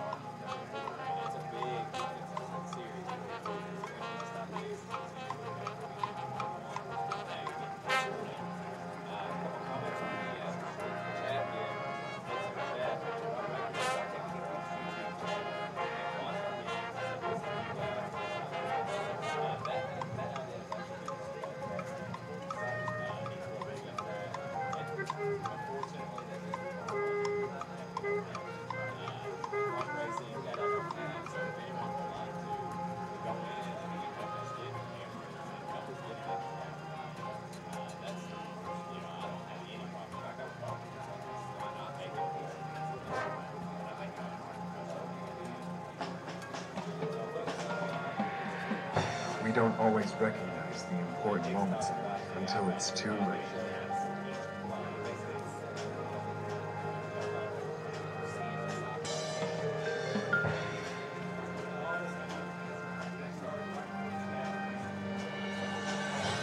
Make the most of the time you have.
Time waits for no one.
All right, folks, and we are back here, about to get the second half underway. And sorry, I'm a little out of breath. Had to run to the little boys' room real quick. Just a quick stat recap for you from the first half. McLean County trailing this one 21-35. Kept everything on the ground in the first half, led by Landon Capps, who rushed 8 times for 128 yards, 2 touchdowns, 2 outstanding runs. One that was one of the best plays of the year, if not the best play of the year, in my opinion. Peyton Caraway ran the ball, looks to be 7 times for a little over 20 yards. Connor Baldwin 3 times for 13. Matthew Miller 4 times for, trying to do math in my head, 5 yards. And Zach Clayton, sophomore, Forrest Gump. ripped off a big TD there late in the second quarter. 4 rushes, 77 yards, and a touchdown for that young man. On the Catholic side of the ball, a little more spread out. Drew Hartz to the ball, 10 for 14, 231 yards, 3 touchdowns. Main man receiving those was Hagen Edge, 5 catches, 116 and 2 touchdowns. And then Dre Thurston, 4 carries, 80 yards and a touchdown. As Armando Rodriguez Great kick. kicks it deep. Braden Mundy picks it up, trying to pick it up, picks it up at the 15-yard line. And he finds a seam, knee down at about the 30. Decent coverage right there. And you know what the X factor is? That tackle. Second half, Andrew Munster. 1 play, 1 tackle. The kid is a tackling machine. Leads the team and one of the leaders in the entire state in tackles, 95 on the season. And Drew, I was talking about it with somebody just the other day, and we were talking about the leading tacklers here at McLean County High School, Scotty Woodburn, and somebody else, 182 tackles on the season. If we were to make second round to the playoffs, Andrew Munster's right on pace to get to that record and possibly eclipse it. So Drew Hart's back out. He's got 2 wide both ways. Shotgun formation that we've seen all night. Dre Thurston to his right. He gets a snap, and the throw is quick, and that's Braden Mundy who drops it over the middle. Number 1, Braden Mundy. Explosive athlete, ripped off a touchdown on a catch-and run, just on a little bubble screen during the first half. But I believe that's his second or third drop of the game, too. Yeah. That pass hit him right in the hands. Nice throw by Hartz, just couldn't bring it in. Yeah, but as you were saying before, you know, you and I both played with Scotty.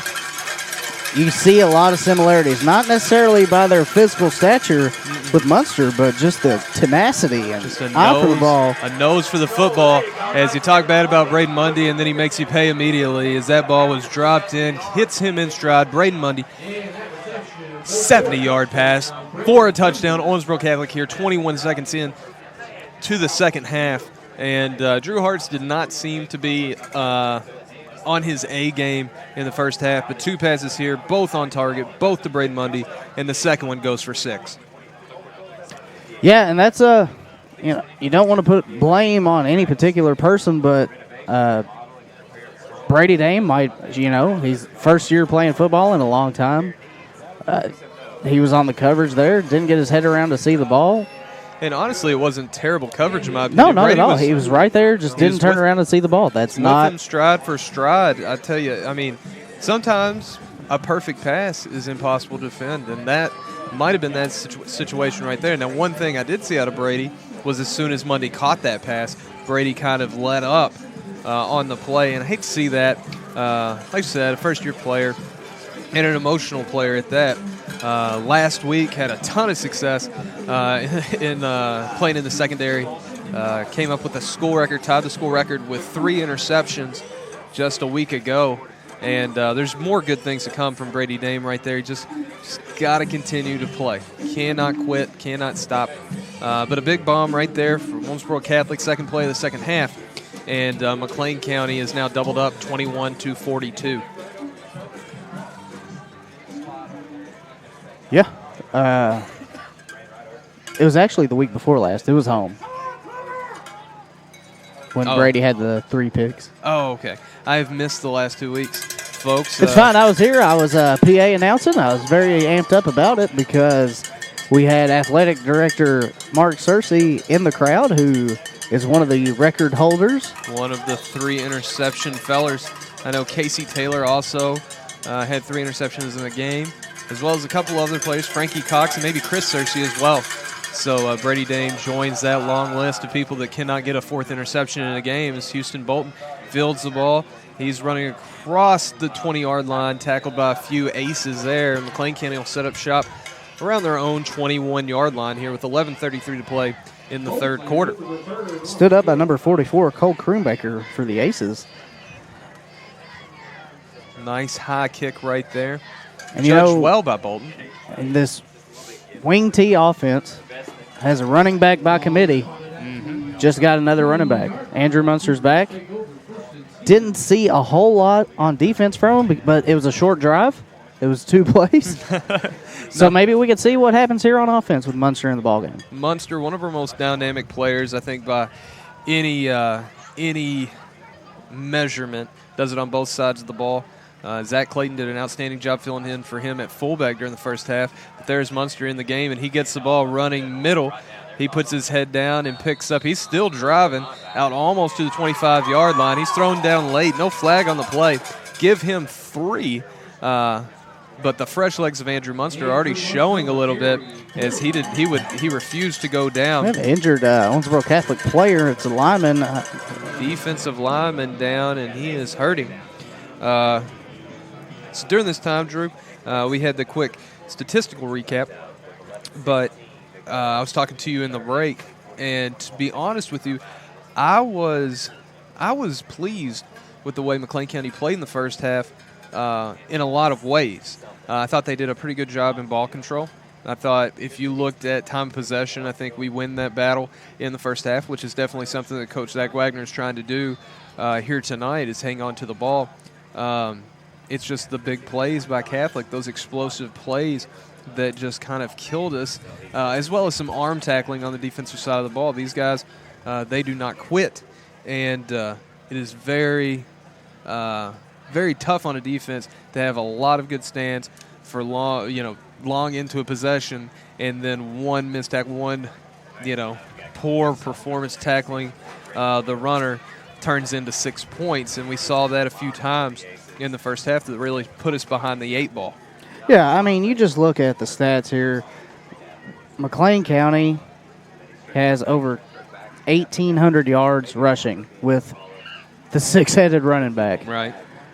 Drew Hartz has 2,000 yards passing on his own. Yep. But he has weapons. He has Thurston. He has Edge. He has Mundy. He has these players that are comparable to the 6-headed running back. So it's the tale of 2 different teams here.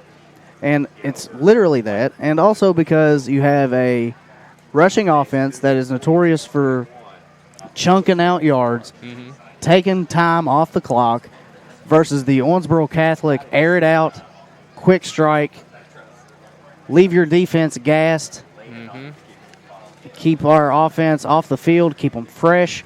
That way those weapons like Edge and Mundy and Thurston, these guys, they stay rested.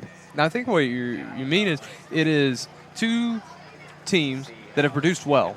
Okay, both produce, but they do it in 2 totally different ways, trying to accomplish the same thing. From a running team like us, we're trying to gas the defense by keeping them on the field for long periods of time, whereas Owensboro Catholic throwing the ball and hurrying up to the line, playing tempo the entire game, they gas the defense in that way, and it allows for the big hitting plays like we've seen so far here in this game. But it's always fun to watch this because it is 2 totally different styles of football. The unfortunate thing is we have to have some big home runs hit here early on in the third quarter because running the football, it takes a lot of time off the clock. Exactly. Caraway in motion. Munster gets the call. Falls out across the 25-yard line to the 26. It'll be 3rd and 5 for the Cougars. So Munster, so far he's been in the game 5 total plays, including kickoff. He has a tackle, and then he's carried the ball twice for about 5 yards. So he is definitely going to be involved heavily here in the second half, being the only person on the field with fresh legs for that matter. Yeah, I mean, he's making his presence known. I mean, he was missing the first half. You saw those little bubble plays You saw the swings, you saw the slants, you saw the flats. That's where Munster lives. Sideline to sideline. So here we go, 3rd and 5. Miller gives it out to Landon Capps, trying to get around the corner. He does. There's a flag on the play. And Capps is blown up a little bit, and then we have a late hit. Some extracurricular activity there. Looked like number 34 for Christopher Borman. That's Chris Borman. On the Aces. Had a dirty shot there late. Landon Capps also had one that pushed him out late. Nothing doing on those. No flags. Got a holding on McLean County. You're going to have a hold on that. I guess freeing up that corner for Landon to run around. That's going to push McLean County back 10 yards from that spot. But no debris for the extracurriculars nor the late hit. And that's frustrating. As we've expressed said frustration a few times pertaining to this officiating crew. Nonetheless, it is 3rd and 12 now. I wonder where they're out McLean of. County. You never know. You know, that's one thing. You get to know, on the baseball field, you get to know the umpires. You kind of establish a rapport with those guys over the years. You see the same guys over and over again. Same thing in basketball. With football, these guys go wherever, whenever. So you don't. You see a lot of faces that you haven't seen a whole lot of. Pitch out to Munster. And he gets the corner running left, shoved out of bounds. Pickup of about 6 on the play. Not going to be enough for the first down. And Coach Wagner will likely punt here. Yes, the Gunners come on for the punt. They're going to give Munster about 5 on the play. I like to see Pete get a good clean punt here. He can bang it when he gets a hold of it. We saw a punt go a little awry from him earlier in the first half. Not common to see that, but you have to think Coach Ward might have been talking to him a little bit about angling punts away from these dynamic a good punt. players. And Mundy receives the punt, and he makes a man miss. There's a flag. There's going to be a hold. Several flags, but there's Andrew Munster and a couple other Cougars, Houston Bolton included, that bring Mundy down. I like to see Houston hang with that play. If you saw over here around midfield on the hash mark to the near side, he's a gunner, but he got pushed in the back. I guess the officiating crew, the line judge on this side, missed that one, but it looks like the white hat got a makeup call for the hold that we're going to see right here. Nope, illegal block in the back. I was wrong. So let's see. They're going to... They move this thing backwards from the spot. There we go, changing out the balls. I was starting to get nervous there. It looked like they weren't going to move it back. And I'm not going to sit here and say that I'm a rules expert by any stretch of the imagination, but officials do get it wrong too occasionally, especially with spotting footballs. I feel like so often there's a lot of confusion, and I thought we might have some there, but they figured it out eventually. As Hartz takes the snap and pitches out to Dre Thurston, who is running right. He has enough for the first down now. He was met about 9 yards into that, and I'm not exactly sure who that collision was with. Looks like Braden Piercy. It was quite a hit. Piercy didn't bring him down, did enough to slow him down and get him out. Thurston, he's a little shaken up by that. Piercy as well, as that was quite the collision from a couple of kids who can really move. Braden Piercy is one of the fastest kids on this team. Right there, he squared off with a full head of steam from Dre Thurston, and his Hartz drops back to pass. He's looking middle. And again, Braden Mundy drops a short pass. Not on pass. it tonight. I say not on it, but last time that was said, he ate us up alive on down the far sideline. We have plenty of wood here, and I'm knocking on it right now. I'm not going to talk bad about Braden Mundy continually dropping passes. But it's definitely, and the thing the about kid it could have a career night. He could. He just walked off the field, though, so I don't think he's going to bite us on the play right after like last time. All right. Twins right, both sides. Hart's talking to Thurston, shotgun all night. Hasn't gone under center once. Looking for a screen pass to the near side. Pass complete. Jaden Nelson's holding him up. Nice defense by the Cougar secondary right there. That's number 6. Jackson Staples on the reception. Jackson Staples actually the number 2 receiver for Drew Hartz. He has these big hitters in Thurston and Mundy. Thurston plays out of the backfield a lot, but from a pure receiving standpoint, you have Hagen Edge, and then you have Jackson Staples, who has 8 touchdown catches on the season, number 2 on the team in catches allowed. So Big third down here. Big third down. Need about 6 yards to pick up the first. Hartz drops Crosser back, across throws the middle, and he hits. That's number 2, Lincoln Clancy.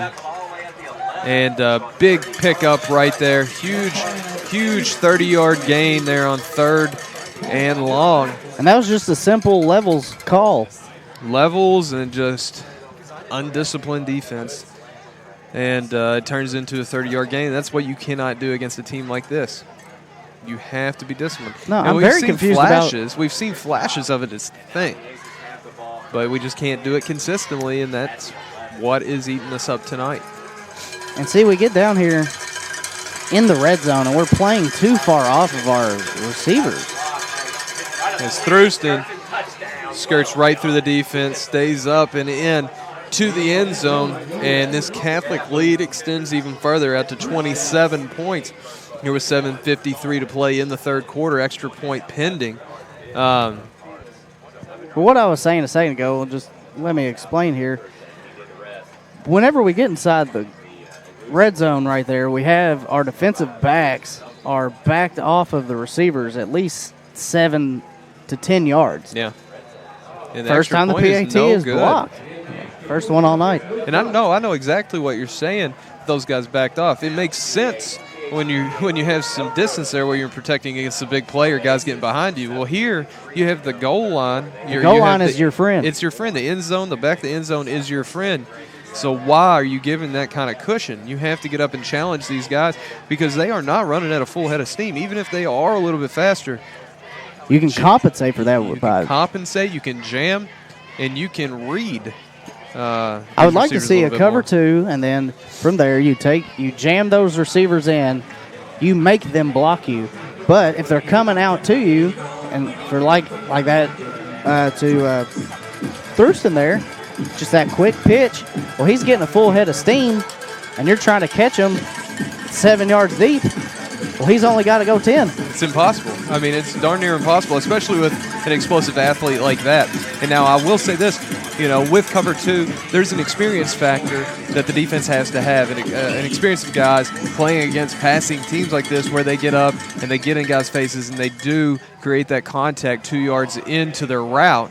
And what a boot right there by Sullivan. Kicks it through the end zone for a touchback. Second touchback of the game for him. Second consecutive, if I'm not mistaken. But it takes a level of comfort in doing that, and we just don't play a whole lot of teams that pass a whole lot, I mean, and for that matter, we don't pass a lot, so we don't play against that in practice. So it makes it difficult on these defensive backs. But I'm with you 100%. You have to, even knowledgeable or not, you have to get up and challenge Catholic inside the red zone especially. Yeah, I mean, if you're just we haven't seen it all night. If we bunch those guys up, jam them off the line of scrimmage, you don't know what will happen. You'll throw them off their route, and who knows what happens from there. Caps with the handoff. And makes a couple men miss, dragging aces with him. Good enough to pick up the McLean County first down. And it was a nice seal out here by Connor Baldwin right there. And we've had a couple of times so far this game where those receivers have been key in freeing up big runs to the outside for Landon Caps. And another good job right there by Connor Baldwin. Caps makes a payoff for a big gain of about 17 yards. It'll be 1st and 10 McLean County from their own 38-yard line with 7:30 to go in the third quarter.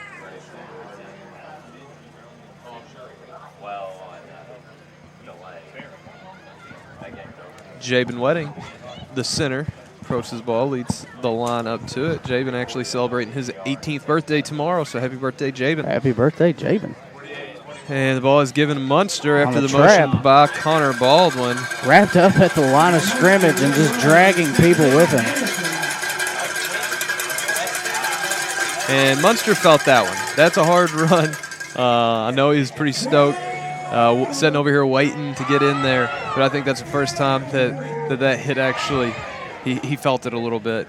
And Munster being the fullback and being our leading tackler, kid's not he's used to contact, but he does take a beating every single night. Oh, yeah. Saturday mornings, he's got to feel it. Oh, it's got to be rough. As Matthew Miller goes under center, Brady Dame over here to the near side. Peyton Caraway with quick motion, and Matthew Miller's going to try to run it and gets about 1 yard on the play. Looks like the line judge on the near sideline is going to give him a little bit more than a yard on the play. And the other one's starting to pick it up now. There we go.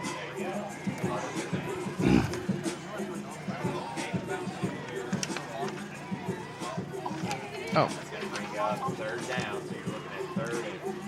So I was looking. That was Aaron Buckman on the tackle for Owensboro Catholic. He's actually the number 2 tackler on the team. 71 tackles on the season behind Chris Borman. I tell you what, Borman, that seems like, I feel like there is a leading tackler for Owensboro Catholic every single year with the last name Borman. In and out every year. It's a big family. Yeah, definitely. As we're running middle there, stopped short of the first down, but some extracurricular activities once again, and a late flag. We'll see who that is against. Andrew Munster was on the carry and was met at the line of scrimmage and fell forward for a couple. We'll see. Starting to get a little chippy here at Paulson.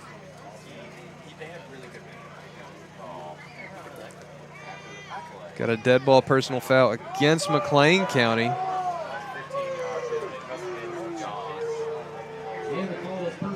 Mental errors. I mean, you can't shoot yourself in the foot, especially whenever you're driving. No, because right there, here, we're at midfield. We're down big. After that run, we're within 2 yards, first down. That's definitely an attainable yardage there on fourth down and in a position on the field where we could potentially do so. Now, you got 4th and a mile, and you have to punt it back. I mean, you're getting behind the chains. I mean, that's not the place you want to be, especially against this Owensboro Catholic offense. Maybe a dead ball, yes. It has to be 4th down, but I don't know. It's like Coach Wagner's calling in a play now. Now the punt team comes on. So I'm not sure what that was exactly. Not sure if there was some confusion. Hurrying up, getting down the line. The Catholic has players all over the place.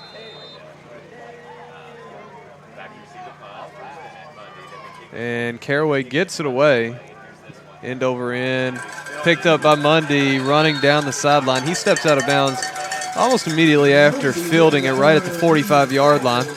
So with here, 5:29 to play, Catholic will set up shop at their own 45. And Coach Wagner is not very happy on the sideline about something. Talking to the white hat. He'd be the man to know. That is the guy to talk to for sure. And he is backing away. He wants none of that conversation. And as we said, tempo for Catholic. Drew Hart is back out, ready to go as Brady Dame comes in late, getting back over to his stud position, but he is solid 8 yards off the ball. And it is a pass across the middle behind Staples. First off-target pass of the second half for Drew Hart. Hitting that slant route, flats are open, but like I said earlier, whenever you're giving them 7-8 yards off the ball, that's open all day, the flats. I mean, there's slants, hitch routes, little ends, crossing routes. I mean, they'll eat you alive, and Drew Hart will make you pay for it. When you drop balls here and there, score could be a lot worse. When you're playing off the ball like that, you're hoping for drops, you're hoping for inaccurate passes. But if they're on, there's nothing you can do about it. Here, Jade Nelson near side is 8 yards off. Looking for a screen either way. Goes to the far side, a pass drop. Big drop there by number 13, Max Byrne. That might have been behind the line of scrimmage. It was close. It was close. Visibly frustrated right there. Number 13 dropping that pass. Hagen Edge back into the game. Always keep an eye on 25. Looks like Munster's going to spy Hagen Edge. Got single coverage on the outside to Thruston on the right. 8 I can yards see off of something. him. So they have 3. False start on Owensboro Catholic is where we're going to get the call here. They're going to back him up 5 yards. And the White Hats looking to the far side like a little chatter over there. We'll look at this. We'll see if they keep the same play. It looks like they're going to. I would imagine they would. They're liking that. They have trips over here on the short side. They have Thruston over in single coverage. I wouldn't be surprised if Thruston hangs an immediate left and gets the ball right to him. Yep. We'll see what happens. Got a 50% chance. I'm either right or wrong. Oh, he's looking at him. And no throw. Little hesitation. Beautiful ball up to Thruston, and it is incomplete. Hit him in the shoulder pad. Right in the shoulder pad. That's what it looked like to me coming out. That's not on Hart.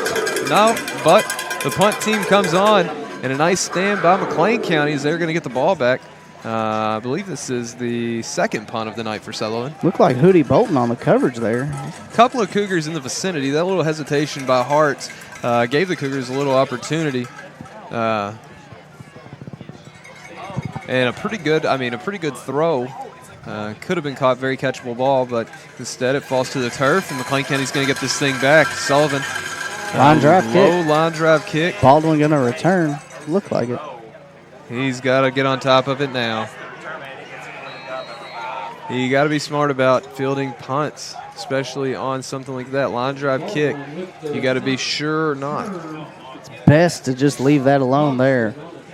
I know Baldwin wants to win this game just as much as the next person, but in that situation, just let that ball die and let the aces fall on it. Think of an old saying that I've heard a lot. Is think long, think wrong. When you think about something like that, just trust your instinct. Yeah, I mean, the ball rolled a good 15, 20 yards there. I mean, best thing to do in that situation is just let it be.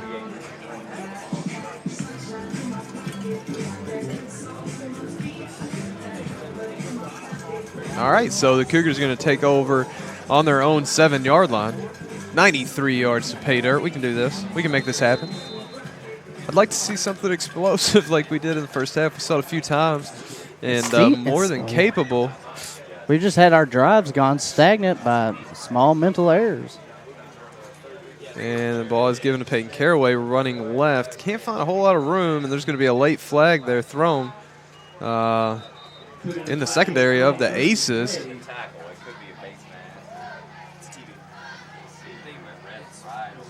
Could very well be a face mask or something on the Aces. We'll wait for the call. Officials confer. And face mask. Face mask on Owensboro Catholic. 15-yard penalty.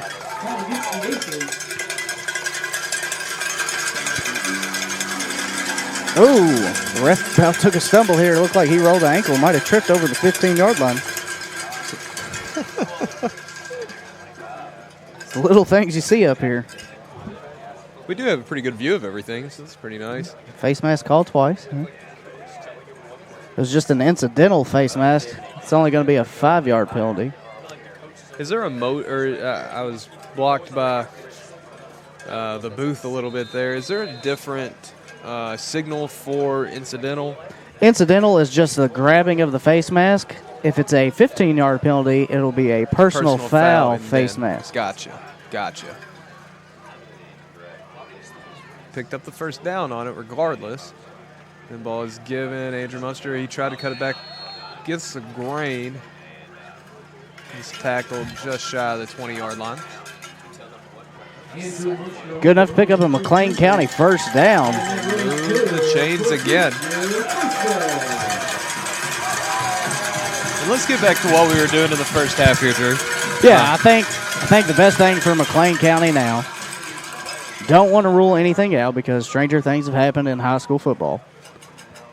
But if you can come out here, cap a 93-yard drive with a touchdown, just grind out a drive, that's something to take into the next week's game. Absolutely. Peyton Caraway gets the ball running left. He's He got a gets full head of steam.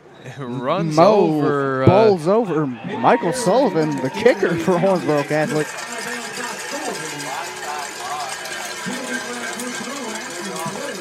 At least that looked like number 7 from over here. We get some flags thrown on the back end of that.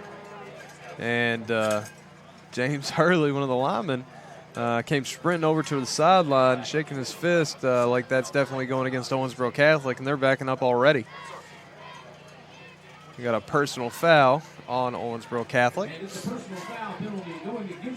So another first down for McLean County.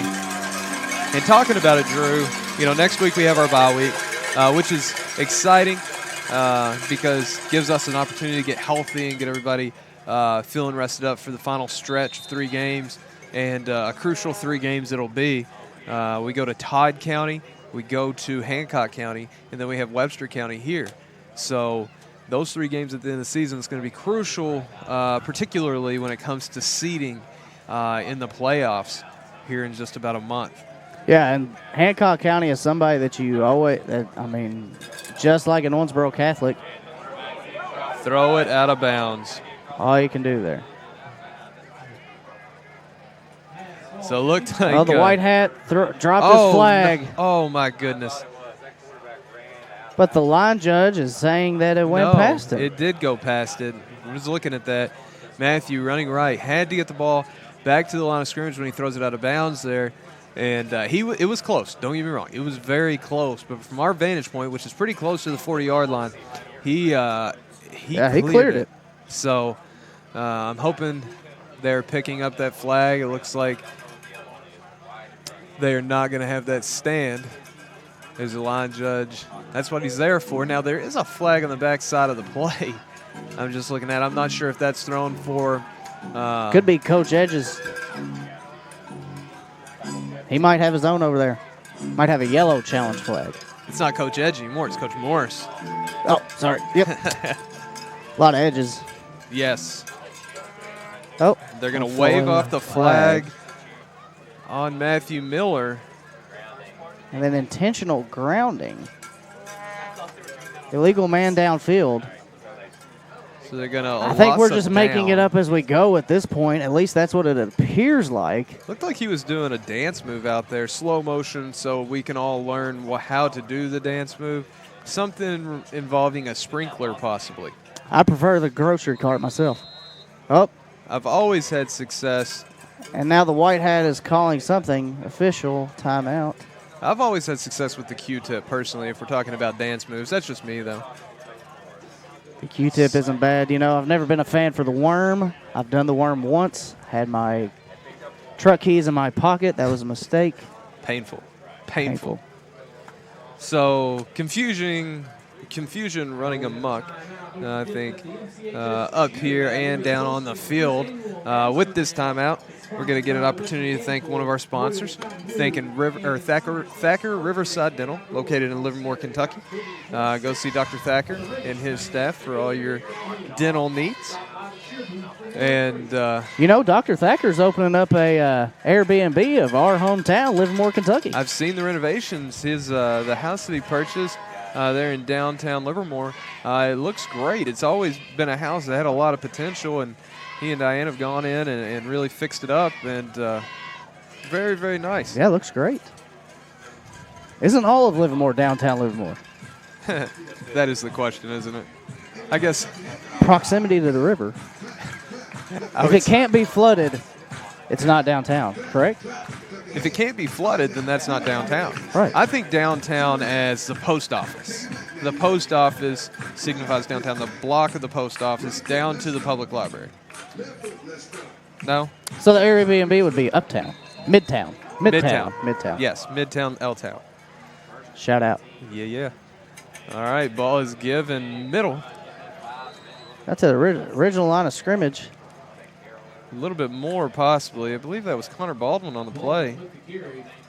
But as I was saying earlier, going into the future, these next coming weeks, Hancock County is a very that's it's a rivalry. Game. It's really like, which we play a lot of these teams. You're in contracts, and you play a lot of these teams over and over again each year. That's how it is with football. A little bit different than basketball and baseball.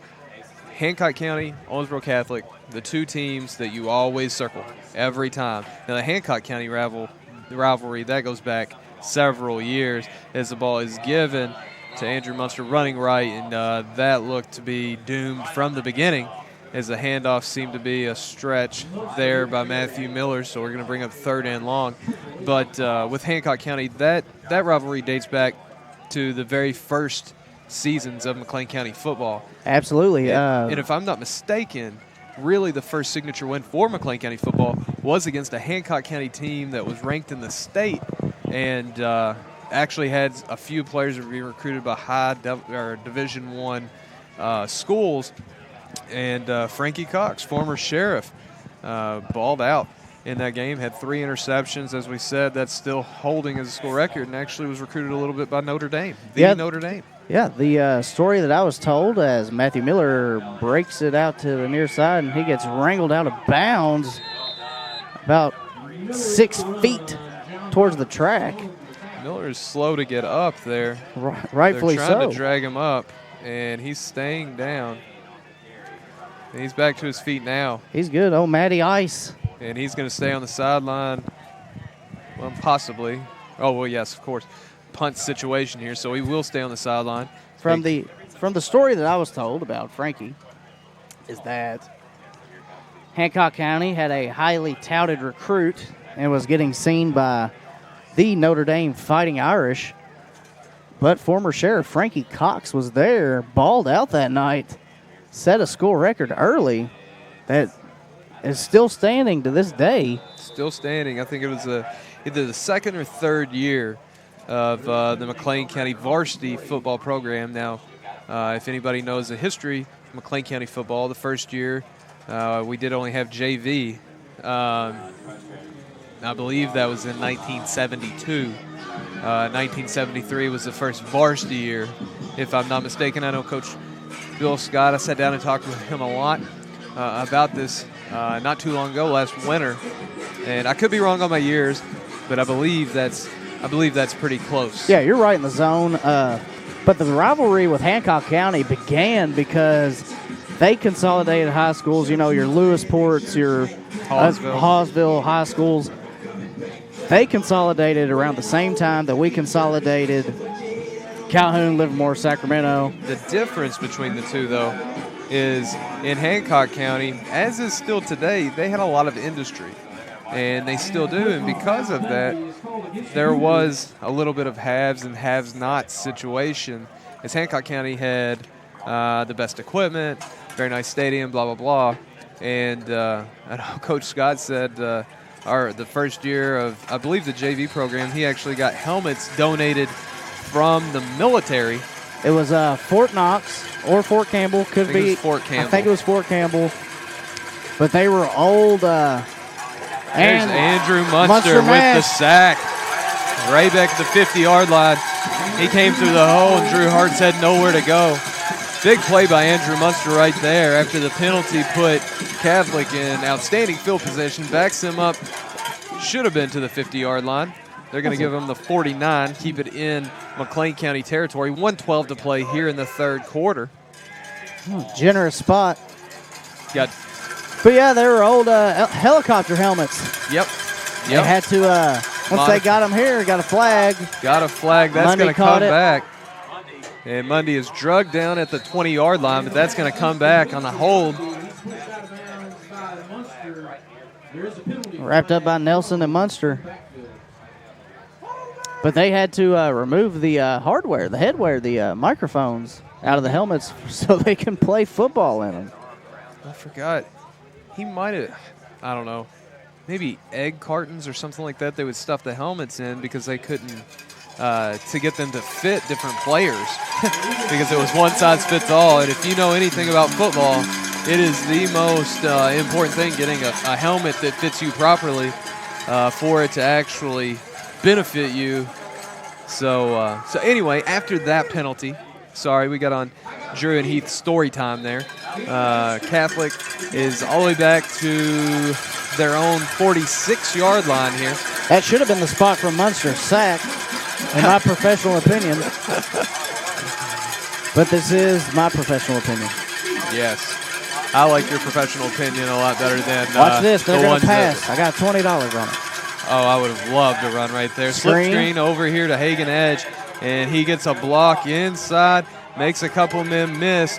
Connor Baldwin brings him down at the 25-yard line, but that's still enough for the first down. And Hagen Edge, if he picks up a block, there was a good seal right there. Looked like one of the linemen got out, was able to seal off that screen, and that's really all Hagen Edge needs. He seems to be one of the most shifty players that we have played against so far this season. He's very Julian Edelman-esque. Yeah, that's Not a good comparison. Not a very big guy, but gets open in space, and he's tough to bring down. And just like Tom Brady loves Julian Edelman, Drew Hartz loves Hagen Edge. As Braden Mundy brings it in. He's about 50-50 tonight on catching and dropping passes. But he brings that one in, pushed out of bounds, picks up the first down. Here is Mr. Mark Searcy, athletic director extraordinaire. Say hi. Go Cougars. Go Cougars. Yeah, he's Hart throws into the near side, meets a wall of Cougars, makes a man miss. and he's going to be drugged down. Finally, a whistle. 25 seconds here in the third quarter. And the officials are on top of the pile. Dragging guys off. Thurston is finally pulled off. He's coming out hobbling. It looks like Connor Baldwin's on the bottom of that. And I believe Coach Morris over there is going to let this clock tick down these last 5 seconds of the third quarter. And at the end of 3, your Cougars trail the Owensboro Catholic Aces 21-48 here on a beautiful night at Paulson Stadium. With that, we are going to thank all of our sponsors at this time. And we will catch you on the flip side. We're the McLean County Sports Network, and we will be right back.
All right, folks, and I am back.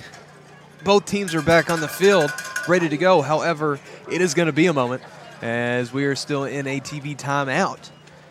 So everybody's feisty for the fourth quarter, but nothing doing. TV guys still out on the field. Pleasure to have WTVW out of Evansville here tonight, showing the game.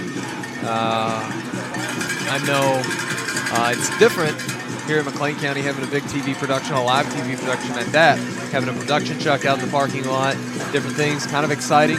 As I mentioned earlier in the broadcast, this is the fullest press box that I think we've ever had here in McLean County. Not only do we have WTVW here, we have Owensboro Catholic's broadcast, as well as the Homers Radio. This is actually a matchup between the number 3 and number 4 teams in the Homers ranking this week. Owensboro Catholic came into it at number 3, McLean County at number 4, both trailing Owensboro High School at number 1 and Grayson County at number 2. We saw Grayson in the preseason scrimmage here as Hart's rolling left. The throw caught, and I'm looking for, there it is, touchdown Hagen Edge. And Mr. Automatic, Hagen Edge, the high school version of Julian Edelman, doing it again. Nice play by Drew Hart, or nice throw by Drew Hart's. Better catch on that. Extends Catholic's lead out to 54-21 here with 11:54 to play in this ball game. Sullivan on the field to attempt the PAT.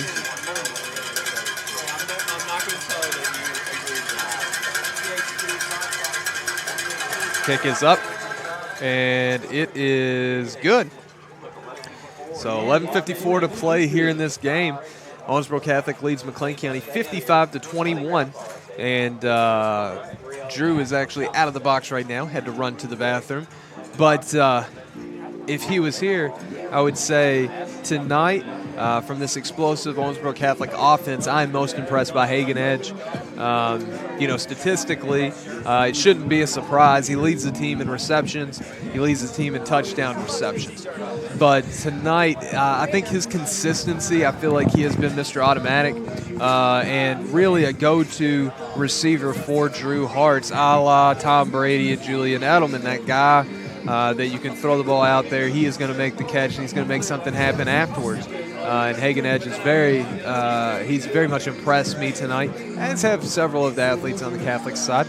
I wouldn't doubt if they were real good friends, or you could fact check it but I bet they've been playing football together for a very long time. Yeah, that kind of synergy that kind of relationship just doesn't develop overnight, and we see it a lot of times. Guys in college, guys in the pros. It's the quarterback receiver connections that are together for 2 or 3 or 4 or even more years that really have the success. As Sullivan kicks the ball away, boots it again. Ball hits and bounces out of bounds. Good play there. That's smart football. Connor Baldwin started running after that football and was very close to picking the thing up. Coach Wagner stopped him over on the sidelines. 2 flags on the near hash marks. Looks like some little extracurriculars. I'm not sure on who. And we'll see. But the white hat is pointing towards Owensboro Catholic. You got to assume here it's going to be unsportsmanlike on the Aces. Well, we know the one penalty. We'll just see how the second one turns out. Again, more discussion this time with officials and the Aces. And Drew, not going to lie, it's getting a little nippy out here. Not used to, it I being love it. It's below. football time in Kentucky. Oh, it's beautiful. I'm just kind of regretting my decision to wear shorts. I do have a pullover on, so that makes it nicer. I got the long breeches out, but it's a good call. I wore jeans to school today, All right, Casual. So we got illegal procedure on the Aces. And first down. And then got a personal foul against the Aces. And any more? Nope, that's it. Okay. Just got a pair of them. So that'll be a 35. If the illegal procedure put the ball on the 35. Yep, and then 15 added onto that puts us right at midfield. Good field position here. The ball's actually in Aces territory. Slightly. This ball is given to Landon Capps now, trying he to gets run. to the edge. He has Peyton Caraway leading the way. He cuts it back and picks up another big chunk. Another nice run by Landon Capps. Got 10 yards and then another flag late there. 17 yards on the run, and the flags start flying. But it looks like Capps might be pleading his case And here with another the one. official. And you don't like to see that, especially after another positive play from the senior running back. In this game, we're down quite a bit. So positive plays is really what we need to remember here at the end of this game moving forward. And I tell you what, Zach Wagner and the other coaches are not going to forget these stupid penalties. No, it's ridiculous. You lose your mind. And we have one of our linemen is chirping the Aces' entire defense. I don't think that was a lineman. I think that was Peyton Caraway. So, These numbers. yeah, the numbers, they're tough. Personal foul, McLean County. I think that's going to go on number 6, Landon Capps, after such a, a great run. It's frustrating. You have to keep your mind because we're still trying to do good things. Yeah, I mean, I know football is an emotional game, and you have to play with those. You have to play with emotion and fire and grit and those things, but you can't let it take that overcome and you. the We've seen official it. is bringing both teams together. This is just not a good look. No, when this happens, it's getting very, very chippy. And it seems like in this second half, every other play, we have seen a flag. It's been ugly. It kind of reminds me, it's reminiscent of McLean County a few years ago when we had a lot of problems like that. Coach Wagner was trying to instill this mindset, this aggressive mindset in the team, and he did. And the bad part about that was we struggled playing with that aggression and with our minds. And it kind of reminds me of that, which is unfortunate. As the ball is given to Munster gets the call. Running right, picks up about 3, maybe 4 on the play. But you're looking forward to the rest of the season. This is week 7. We got the bye week next week, then we got Todd, Hancock, and Webster. Webster, end of the year, senior night, and that's all exciting and everything. It'll be our final home game. But Todd and Hancock County, those are going to be a couple of games that will be fierce, tough games. I feel like we'll be pretty evenly matched with both of those teams. And they're extremely important this year with the playoff system changing as it has. The district has a lot of parity this year. I will say that, Yeah, we got some excitement. Todd County kind of coming out of there as Chandler Moore jumps off sides. With Todd County playing to the level they have now, albeit you look at their schedule and you understand why their record is as such, but they did play Owensboro Catholic last week. 48-24, and I've heard some good things. They have a lot of size on that team. Might try to throw the ball a little bit more than they should. Actually have some effective runners. So, a good matchup for McLean County. And that game, as well as the Hancock County game, are really going to decide who's going to get that second spot, that second seed, and have a home field playoff advantage come week 1 of the playoffs. As Peyton Caraway gets the ball running left. He's trying to find the edge and cannot find it. He is run basically out of bounds, right at the line of scrimmage. Ball flies. Peyton Caraway's first up. It looks like he got maybe 2 yards on the play, possibly. Back to the original line. Yeah, I mean, Todd County, is it away? I'm not sure. Yes, Todd County's away, Hancock County's away, and Webster County's at home. So those 2 games that are crucial for our seeding come playoff time, they're both on the road. And, that's a tough road to hoe. It's nice to have the bye week to rest and refocus, though. And that plays a factor. Let's see. This is week 7. Played 7 straight weeks of football. And on week 7, you're playing Owensboro Catholic. There's a guy laying on the ground over there for Catholic. And now he stands right now back he stands up. right up. What is it? I don't know what's going on there. But I hope there is a flag. There's definitely a flag. He was. I've seen that done as a trick play on offense. Very famously, Boise State are notorious for their blue field and blue jerseys. They've had people lay on the ground and return the kick. Have they really done that? They've done it. Holy cow. I know Boise State. They have a history of trick plays. I think, of course, the famous Statue of Liberty play. Oh, this is one of the Fiesta Bowl. And before that, the hook and ladder.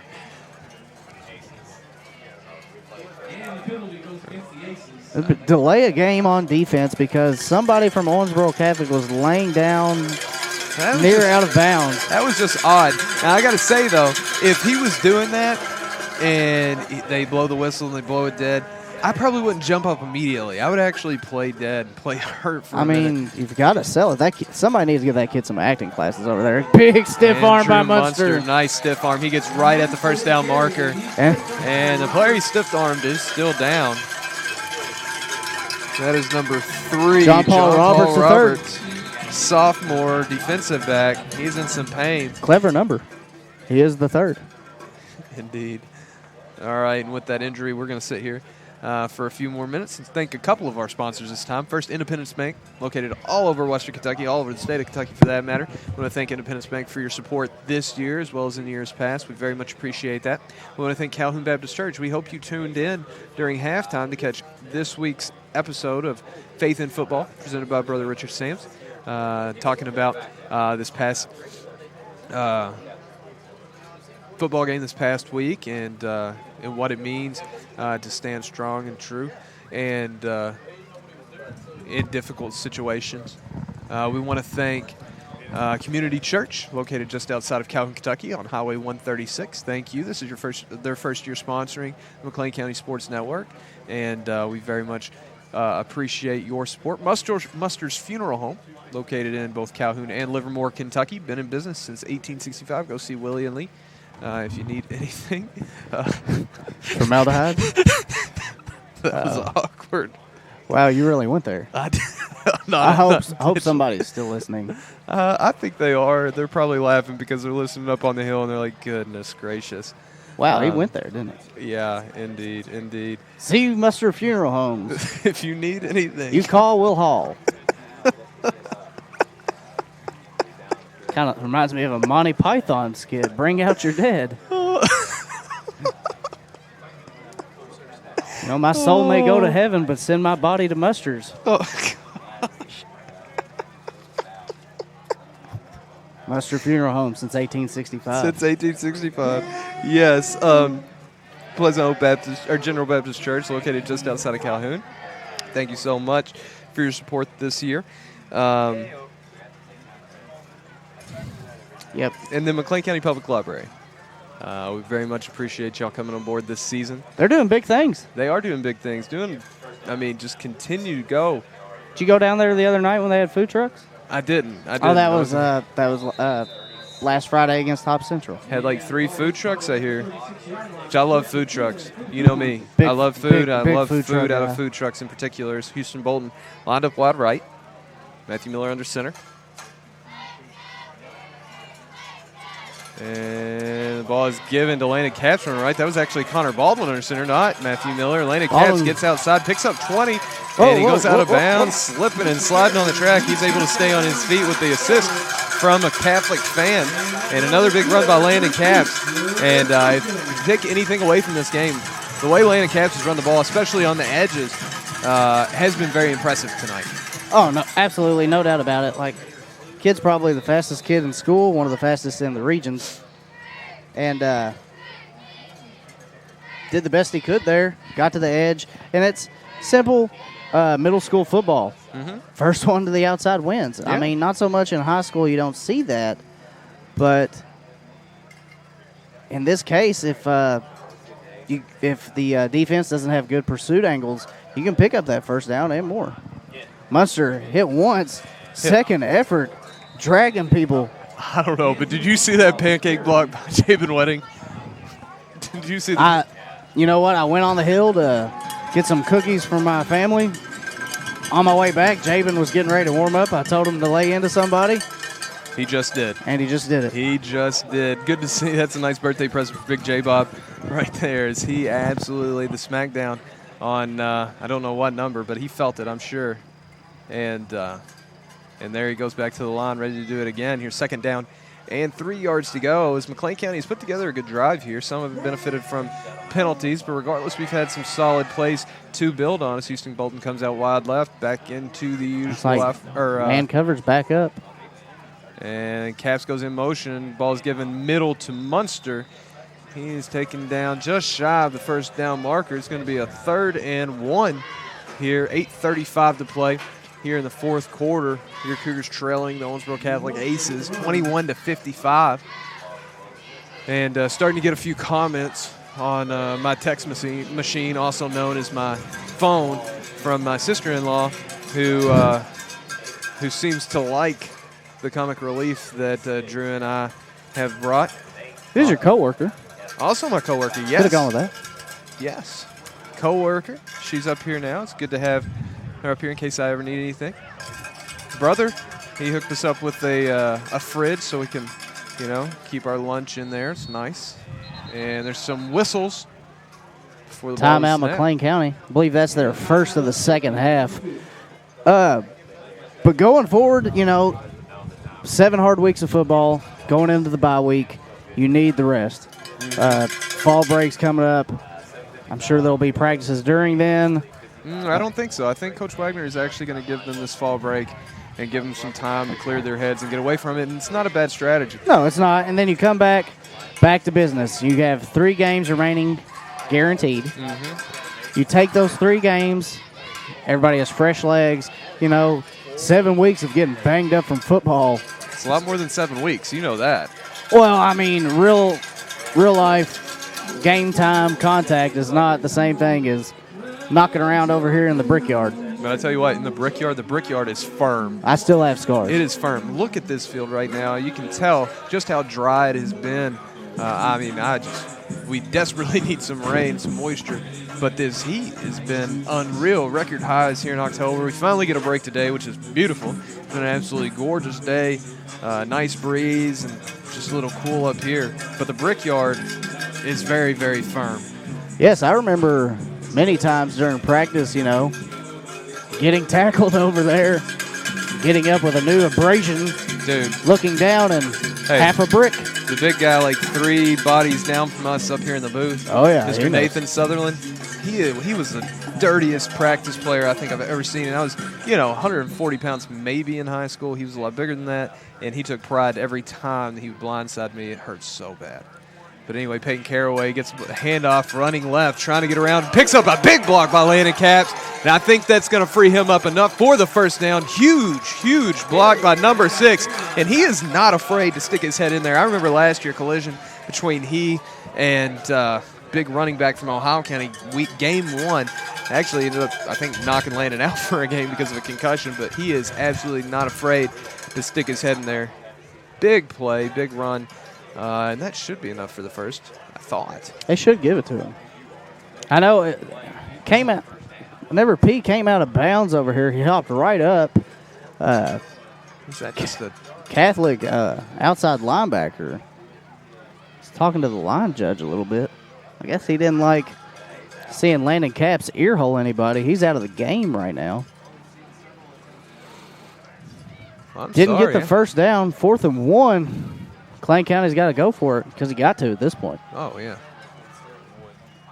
Not a huge fan of that spot as Landon Capps going to try to race Hagen Edge to the outside, and Hagen Edge gets there. Didn't get it. And that was a nice pursuit. Had it happened, maybe close. Nah, I don't I'd think like so. to call I think for a it was from measurement. the backfield, but hasn't happened much. Landon Capps has gotten to that edge, gotten to the corner, and got around it several times. Hagen Edge took a perfect pursuit angle right there, speed on speed, and was able to bring him down. His turnover on downs as the ball goes back to Owensboro Catholic. They'll take over at their own 8-yard line here with 7:39 to play in the 4th quarter here at Paulson Stadium. Drew Hart's still in the game. Just kind of, you don't want to say that Catholic is padding their stats here, but if they don't run the ball here, I feel like they may. Brother, Drew Hart's threw 9 touchdown passes against Hopkins Central, so He tied tied or broke either one a school record. Then I'm not sure. I think he tied the state record for passing touchdowns in a season with 9, if I'm not mistaken. As Hagen Edge takes a big chunk of yardage right there, running right.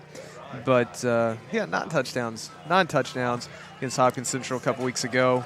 And so, I'm just gonna set that there, and you take that information, you let it rattle around in your noggin however you want when it comes to statistics. But anyway, 2 wide both ways. Another running back in the backfield now with Harts. He chucks it left, and that is Staples, who juggles it and holds onto it. Jukes out of bounds. About 3 yards short of the first down.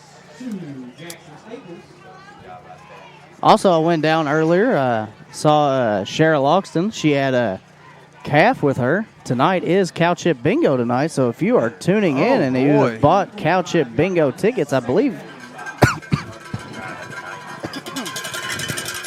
the cheerleaders are selling the Cow Chip Bingo tickets for whatever fundraiser they are doing. I love the fact they're bringing that back. Oh, yeah. Big FFA guy myself. I was president. I was Green River Regional Secretary. I think they just gave me that office because I was the guy who talked. Toot toot. Was that your horn? I'm kidding. I'm kidding. I love you. My horn. You tune your own horn. Yeah. Did you too? No. I'm glad they're bringing Ketchup Bingo back. Exactly. It's great. FFA did it for a long time, and glad to see somebody. It was always exciting those days when Mr. Howard would come out here and he'd have the cow, and sometimes it would crap on the field, sometimes it wouldn't. Sometimes it would pee, and you'd have to mark that as Hagen Edge is stuck right at the line of scrimmage by Andrew Munster. He falls forward from my vantage point, which is pretty solid. He did not pick up the yardage for the first down. So it'll be 4th and 1 for the Aces. 6:56 to play. As you can all see from our awesome clock, which is a nice addition to our broadcast today. Just got some new equipment to allow us to do that, so we're excited to bring that to you. It's hard trying to draw McLean County offsides, but nothing doing. He's going to check that. Shares the message with his receivers, and here we go. Ball is pitched out to Hagen Edge. Head of steam. He's got the first down and more. He spins, stays in bounds, and gets out across 40, close to the 35-yard line before he is met by a host of Cougars. So after being primarily a receiver over the first 3 quarters, Hagen Edge has turned into quite the running back for the Owensboro Catholic Aces, kind of a jack of all trades. Him and Thurston have swapped places. Yeah, I don't think Thurston's been in the backfield a little bit in the second half, but I've seen him wind up wide quite often. Yeah. I'm not sure who's in the backfield now. And there's Thurston. Pass complete to Thurston. Houston Bolton. Peyton Caraway holding on, wrangle him down. Brings it down to the McLean County 16-yard line. It'll be 1st and 10 Aces. Clock's going to roll with 5:45 to play in the ball game.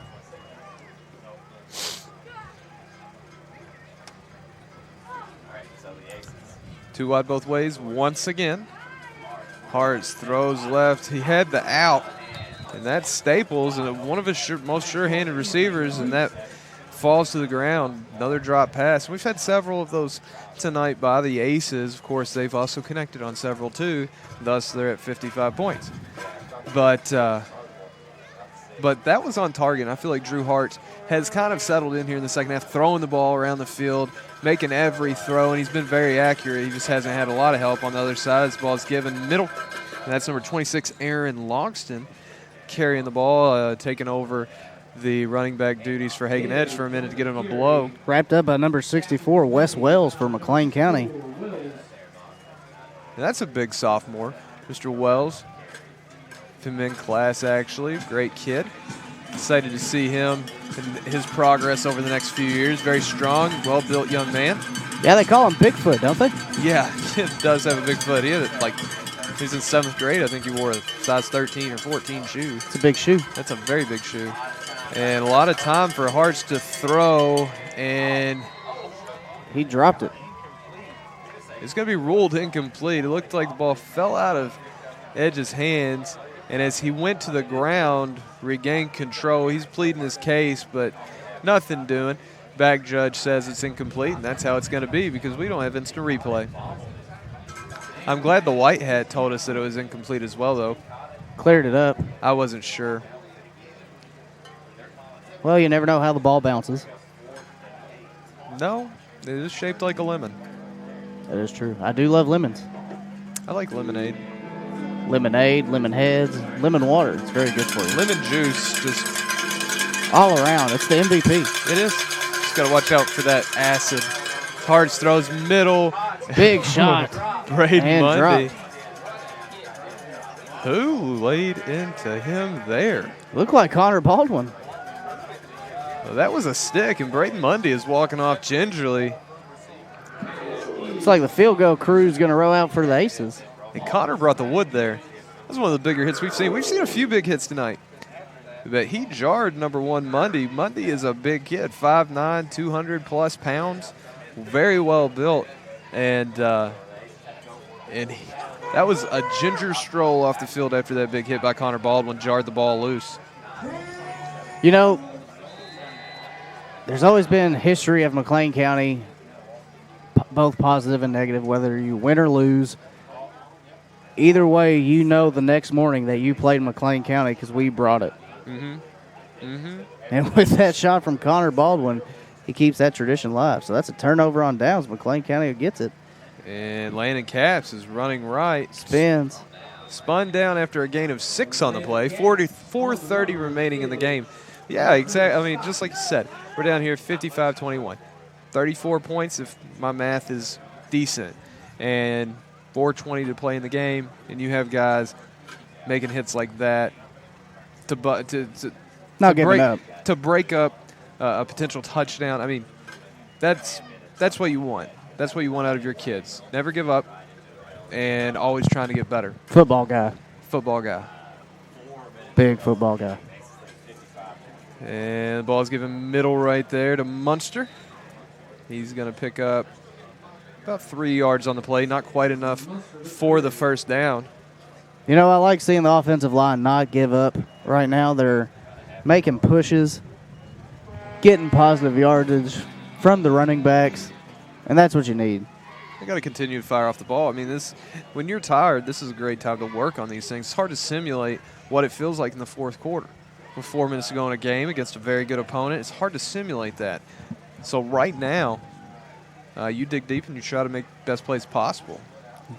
Jaden Nelson split out to the near sideline. Miller sends a man in motion. It's Connor Baldwin. He spins back out across the 35-yard line. Makes a couple men miss. Nice pickup of 14 yards on the play by Connor. Picks up the first down, and nice to see that out of number 19.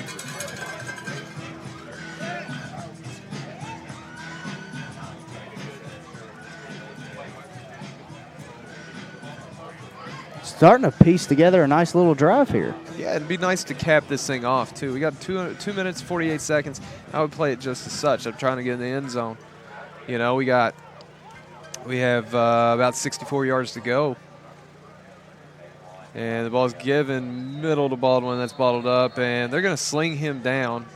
Might have been a little excessive there, but.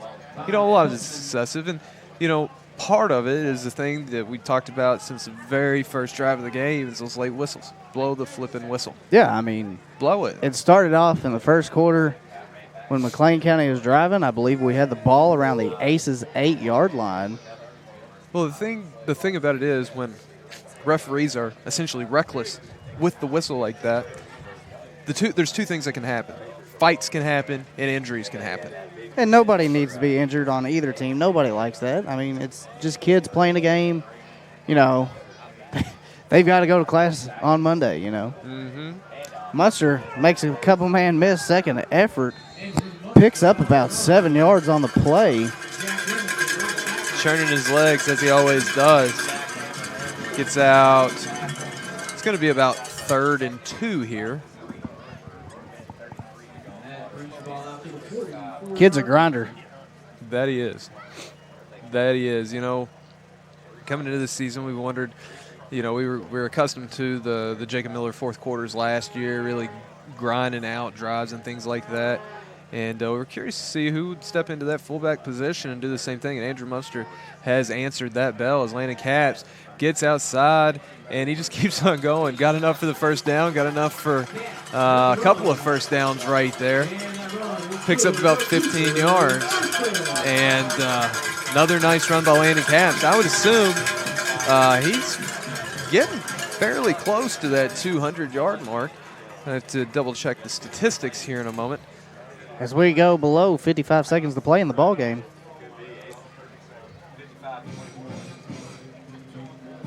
I know we're tired right here, but I would like to see a shot, you know, anything. Try to punch one in here. And we got a reverse handed to Connor Baldwin, running left.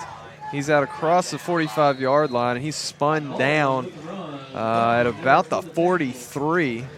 Clock is going to continue to roll here. And moving awfully slow. That might be the ball game.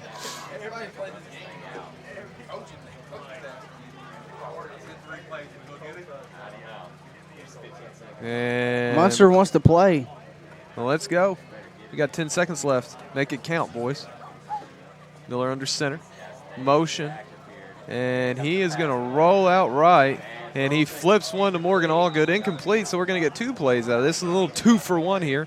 1.4 seconds remaining on the clock. And Coach Wagner's at the chat a little bit. I'm not sure if that's what he wanted necessarily. Is that our second pass attempt? I know Matthew threw the ball out of bounds or tried to. They're going to go ahead and go zeros on the clock. And with that will bring this thing to a close after a strong start to the game. McLean County ends up falling big to the Owensboro Catholic Aces, 21-55 here at Paulson Stadium. Drew, I tell you what, we'll take a quick break. Thank our sponsors. We'll grab some stats, chat about it for a minute. We'll head to the house. Sounds good. We are the McLean County Sports Network. We'll be right back. Right back.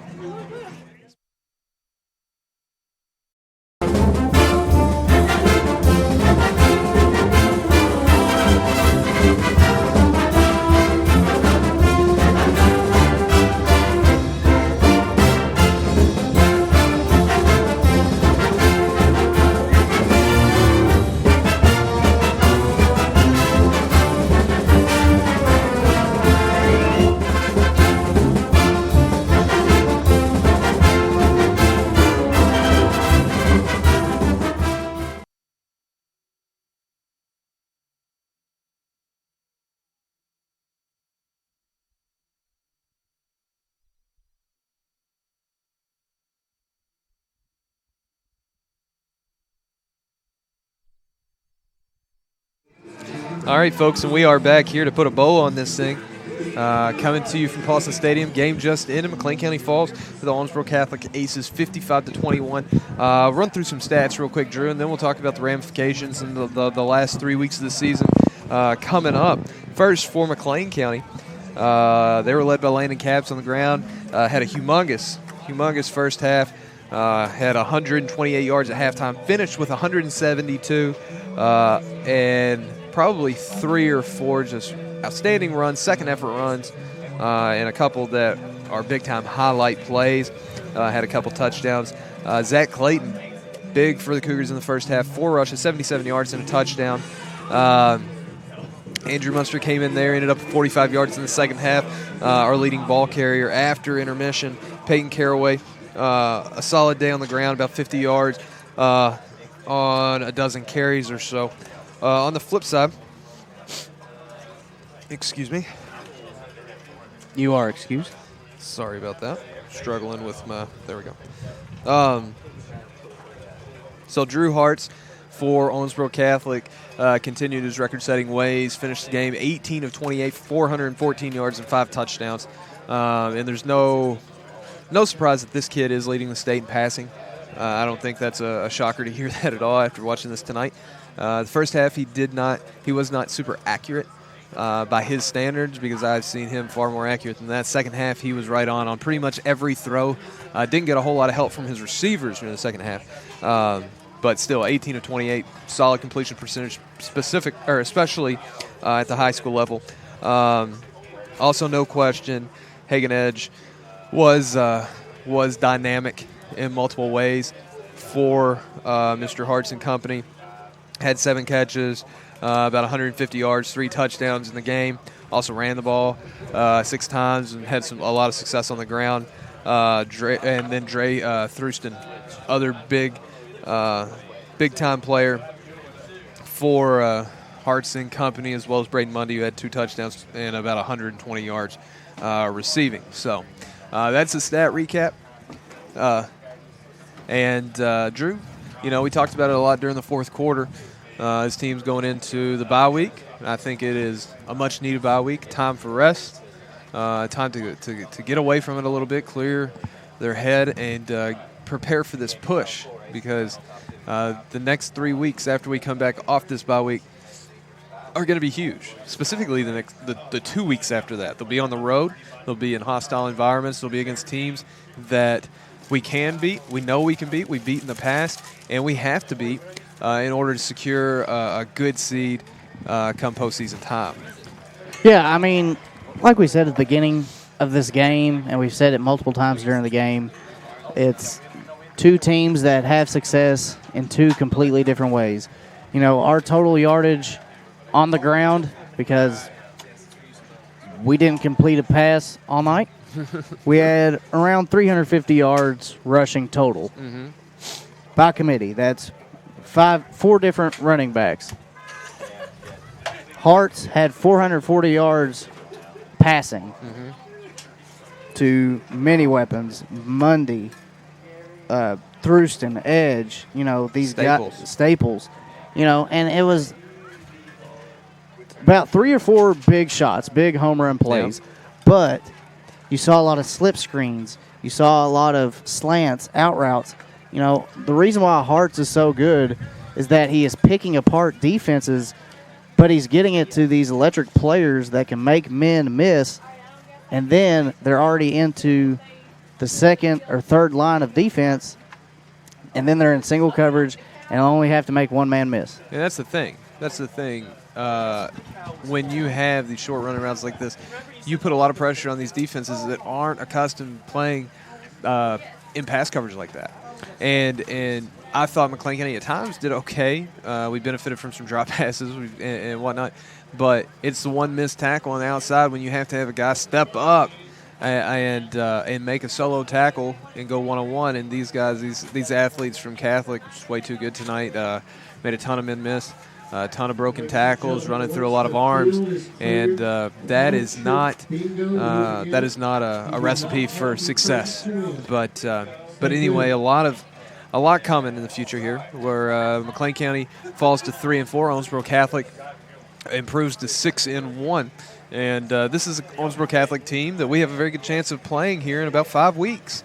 To be very realistic. And at that point, when you're into the playoffs or you're into the postseason, that is a completely different season. You take that mentality that it's game one. And like I said, these next 3 games, our final 3 games, at Todd County. That field is very rough. You know what you're getting into. We've played them. They're very similar to us in their offense. They're a ground and pound offense. Hancock County, they have a stud player in Darian Clay. I'm not even sure if he's playing, to be honest. I don't, he came into this season, I think they moved him from quarterback to fullback because he hadn't committed to playing football over the summer, from what I hear. And looking at statistics of late, I don't know if he's hurt. I don't know what the situation is. But we saw how good Darian Clay could be last year, and I'm not sure if Hancock's getting anything out of him right now. Yeah, now that you mention that, I have seen somebody else, because our fellow internet broadcasters, the Homers radio group, there's somebody, Xander Early, there it is. I see it. Yeah. Xander Early and Cole Dixon, they've had a lot of statistics. Right, they've had a lot of success. They've been filling that void caused by Darian Clay. Right. So those are 2 teams that are beatable, but they are away games. So they have that home field advantage. Now, going into senior night at Webster County has been down the past couple of years, but they're in a rebuilding process. It's senior night. It's a big night. It's a time to get up. Indeed.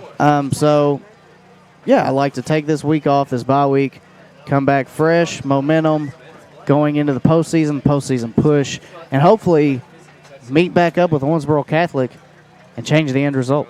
I'm with you. Well, our tech support is currently